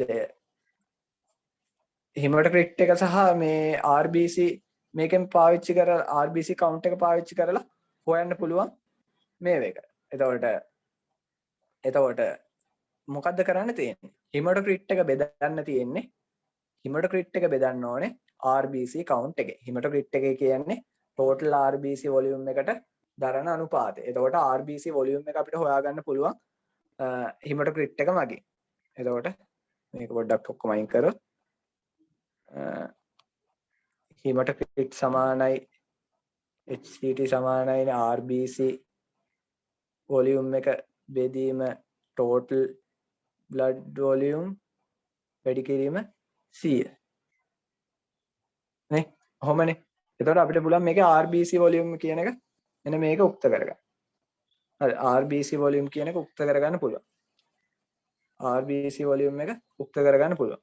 එහෙම කරාම මොකද වෙන්නේ? RBC volume එක උක්ත කරගත්තාම එනවා අපිට HCT වැඩි කිරීම total blood volume HCT වැඩි කිරීම total blood volume බෙදීම 100 කියලා එනවා. හරි එතකොට එනවා අපිට RBC volume එක. හරි RBC volume එක. එතකොට මේක අපි ආදේශ කරනවා කොහෙටද? අර මයික්‍රෝලීටර එක තිබ්බ RBC count එකට. එතකොට මයික්‍රෝලීටරේ තමයි total blood volume එක. ඒකෙන් යම් කිසි ප්‍රමාණයක් HCT තියෙනවා. හරි එතකොට ඒක තමයි මේ ඒකේ HCT එකත් අපි දන්නවා. එතකොට total blood volume එක දන්නවා HCT එක දන්නවා. ඒ හරහා අපිට මේ හදාගන්න පුළුවන් මොකද්ද? එක සෙල් එකක මේව එක. එතකොට HCT වැඩි කිරීම total blood volume එකෙන් එන්නේ HCT එක වැඩි කිරීම total blood volume එක ඉන්නේ RBC volume එක. කොච්චරක් RBC volume එකක් තියනවද මේ blood පරිමාව ඇතුලේ. ඒක අපි බෙදනවා මොකෙන්ද? ඒක බෙදනවා අපි තියෙන RBC count එක. එහෙම නැත්නම් total RBC count එක. RBC count එකෙන් බෙදනවා. total RBC count එකෙන් බෙදනවා. එතකොට අපිට එනවා එක red blood cell එකක තියෙන පරිමාව හොයාගන්න පුළුවන්. ඒක red blood cell එකක තියෙන පරිමාවට අපි නමක් කියනවා මොකද්ද? mean corpuscular volume කියලා කියනවා. මොකද්ද? mean corpuscular volume කියලා කියනවා. හරි MCV කියලා කියනවා. ඒතර මේ mean corpuscular volume එක මත තමයි එහෙනම් අර macrocytic ද microcytic ද කියන එක තීරණය කරන්නේ. ඒතර අපිට සෙල් එක බලන්න නැතුව අපිට ඕන නම් කියත හැකි mean corpuscular volume එක විතරක් බලලා සෙල් එකේ size එක ලොකුයිද අඩුයිද කියන එක ගැන. mean corpuscular volume එකේ normal value එක ගත්තොත් 80යි 100යි අතර. 80යි 100යි අතර. එහෙනම් දැන් microcytic සහ macrocytic කියන එක ඔයාලට තේරෙන්න ඕනේ. microcytic කියලා කියන්නේ 80ට වඩා අඩුයි නම් macrocytic කියලා කියන්නේ මොකද්ද? 100ට වඩා වැඩි නම්. microcytic කියලා කියන්නේ 80ට වඩා අඩුයි නම් macrocytic කියන්නේ 100ට වඩා වැඩි නම්. මේ 80 100 කියන්නේ කජුවටද කොස්සටද? නෑ. femtoliter හරිද? femtoliter. femtoliter වලින් තමයි ඉදිරිපත් කරලා තියෙන්නේ. හරි. femtoliter. හරි. 80ට වඩා අඩුයි නම් microcytic 100ට වඩා වැඩි නම් macrocytic. ඒ විදිහට හදා ගන්න පුළුවන්. ඊට පස්සේ අපිට එක සෙල් එකක තියෙන මේක ගන්න හොයාගත්තා. ඊට පස්සේ අපිට පුළුවන් නේද එක සෙල් එකක තියෙන hemoglobin ගානත් හොයාගන්න. අපි දන්නවා hemoglobin concentration එක අපි කලින් හොයාගත්තා. hemoglobin concentration එක කලින් හොයාගත්තා. hemoglobin concentration එක කලින් හොයාගත්තා. hemoglobin concentration එක කලින් හොයාගත්තා. ඒක බෙදෙනවා තියෙන RBC count එකේ. එතකොට අපිට එනවා එක RBC එකක තියෙන hemoglobin ගාන එනවා. එතකොට එක සෙල් එකක තියෙන hemoglobin ගාන එනවා. concentration එක නෙමෙයි ගාන එනවා. මේක value එකක් විදියට ගත්තොත් මේක normal value එක කියලා කියන්නේ 27යි 33යි අතර. හරිද? 27යි 33යි අතර picogram. 27යි 33යි picogram.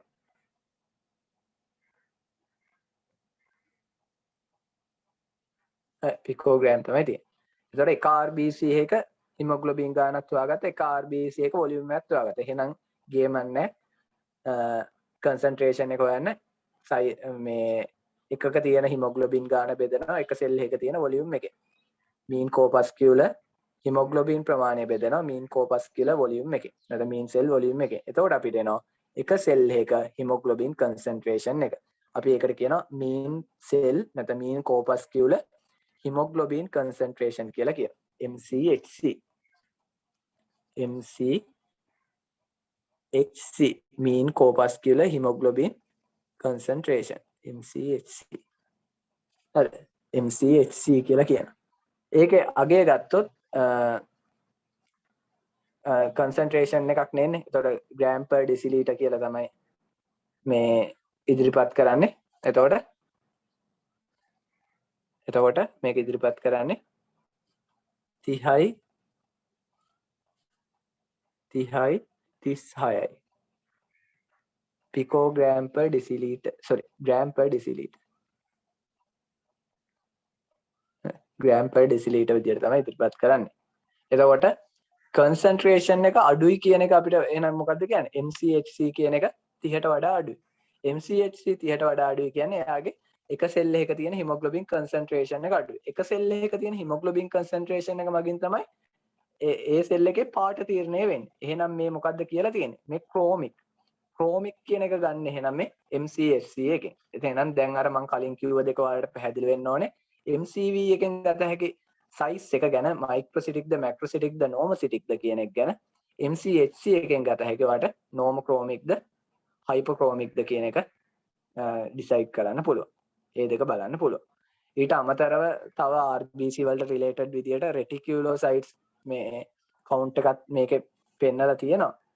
මේ normal මේකක ඒවා තමයි එතකොට පෙන්වන්න තියෙන දේවල්. හරි. මම ඔයාලට දැන් අර රූපේ පෙන්වන එකෙන් ඔයාලට එතකොට බලා ගන්න පුළුවන්. මම කිව්ව දේවල් ටික බලන්න.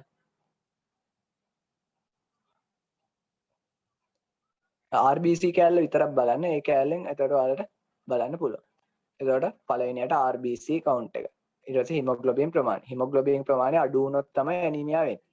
ඊට පස්සේ HCT එක. HCT එකෙන් මොනවද ගත්තේ? HCT එකෙන් අපි ගත්ත පැක්සෙල් වොලියුම් එකෙන් ප්ලාස්මා ලීකේජ් එකක් තියනවාද, ඩීහයිඩ්‍රේෂන් එකක්, ඒ වගේ ඒවා බලන්න පුළුවන්. ඕවර් හයිඩ්‍රේෂන් ඒවා බලන්න පුළුවන්. ඊට පස්සේ මීන් කෝපස්කියුලර් සෙල් වොලියුම්. ඒකෙන් බලත හැකි සෙල් එකේ සයිස් එක අඩුද වැඩිද කියන එක. හරි. මයික්‍රොසිටික්ද මැක්‍රොසිටික්ද නෝමොසිටික්ද. ඊට MCH එකෙන් ලොකුවට අපි දෙයක් ගන්න නැහැ. MCHC එකෙන් අපිට ගත හැකි මොකද්ද? සෙල් එකේ හිමොග්ලොබින් කන්සන්ට්‍රේෂන් එක. ඒකෙන් අපිට නෝමොක්‍රෝමේද්ද හයිපොක්‍රෝමේද්ද කියන එක බලන්න පුළුවන්. රෙටිකියුලෝසයිට්ස් ප්‍රමාණයත් ඊළඟට දෙනවා සාමාන්‍යයෙන්. මේක නම් දීලා නැහැ. ඒකත් අපිට වැදගත්. හේතුව ඇනීමියා එකකට ට්‍රීට්මන්ට් එකකදී මොකද වෙන්නේ? රෙටිකියුලෝසයිට්ස් කවුන්ට් එක වැඩි වෙනවා. හේතුව හීමොපොයිසිස් එක වැඩි වෙනවානේ. එහෙනම් මොකද වෙන්නේ? රෙටිකියුලෝසයිට්ස් කවුන්ට් එක වැඩි.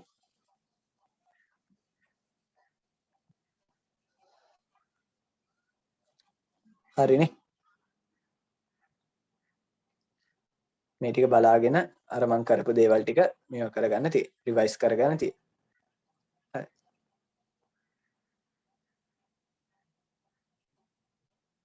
තව විනාඩි 5ක් 10ක් වගේ වැඩක් තමයි තියෙන්නේ. බ්ලඩ් පික්චර් එක ගැන පොඩ්ඩක් මං කියලා දෙන්න. ඒ ටිකත් බලලම අදට අපි පොඩ්ඩක් නවත්තමු.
ඊළඟට ඉතුරු කොටසට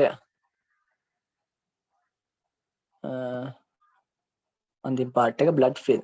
බ්ලඩ් ෆිල්ම් කියලා කියන්නේ බ්ලඩ් ටිකක් අරගෙන මයික්‍රොස්කෝප් එකෙන් බලන එක.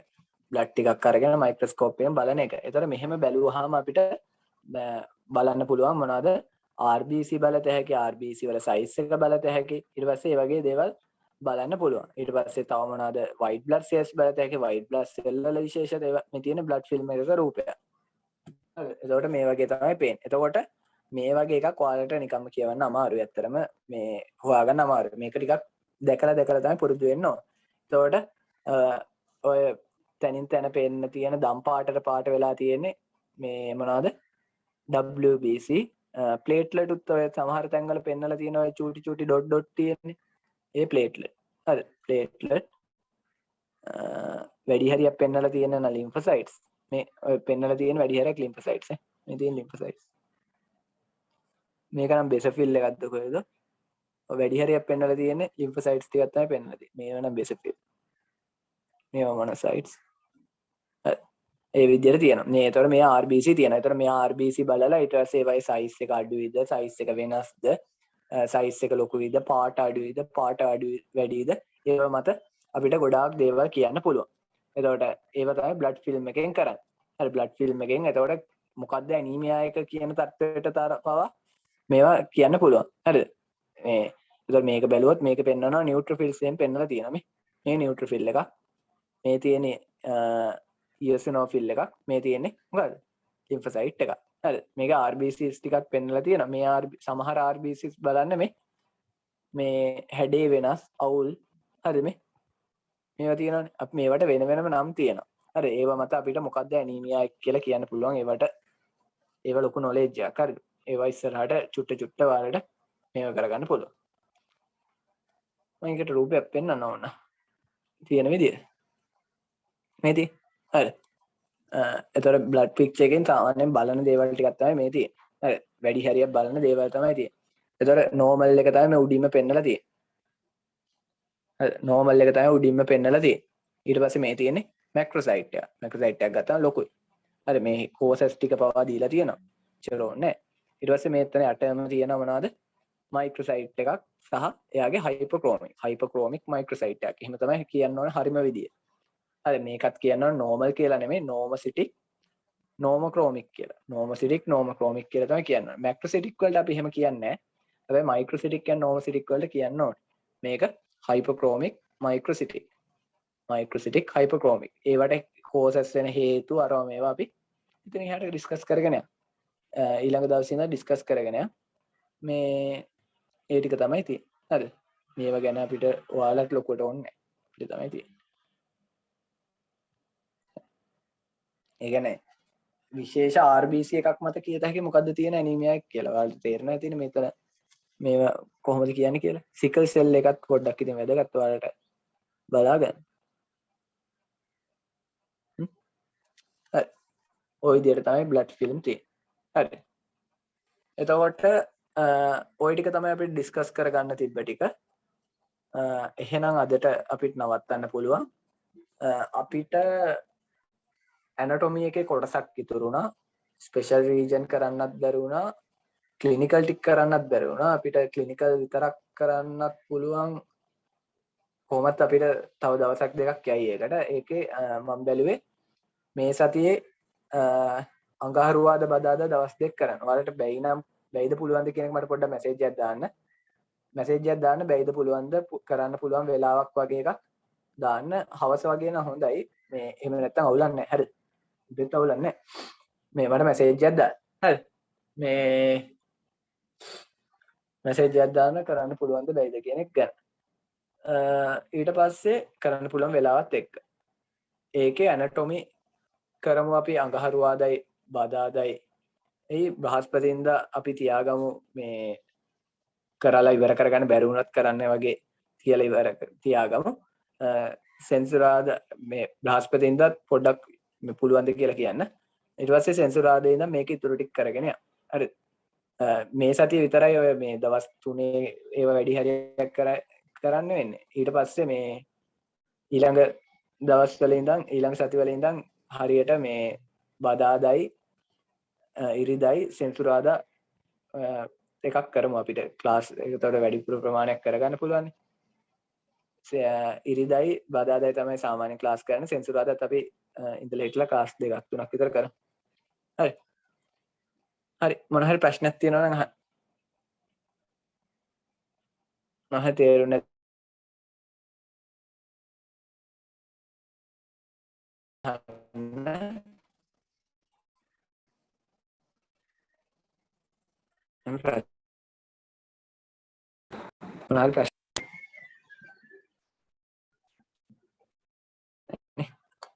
හරි එහෙනම් අපි අදට නවත්වමු නේ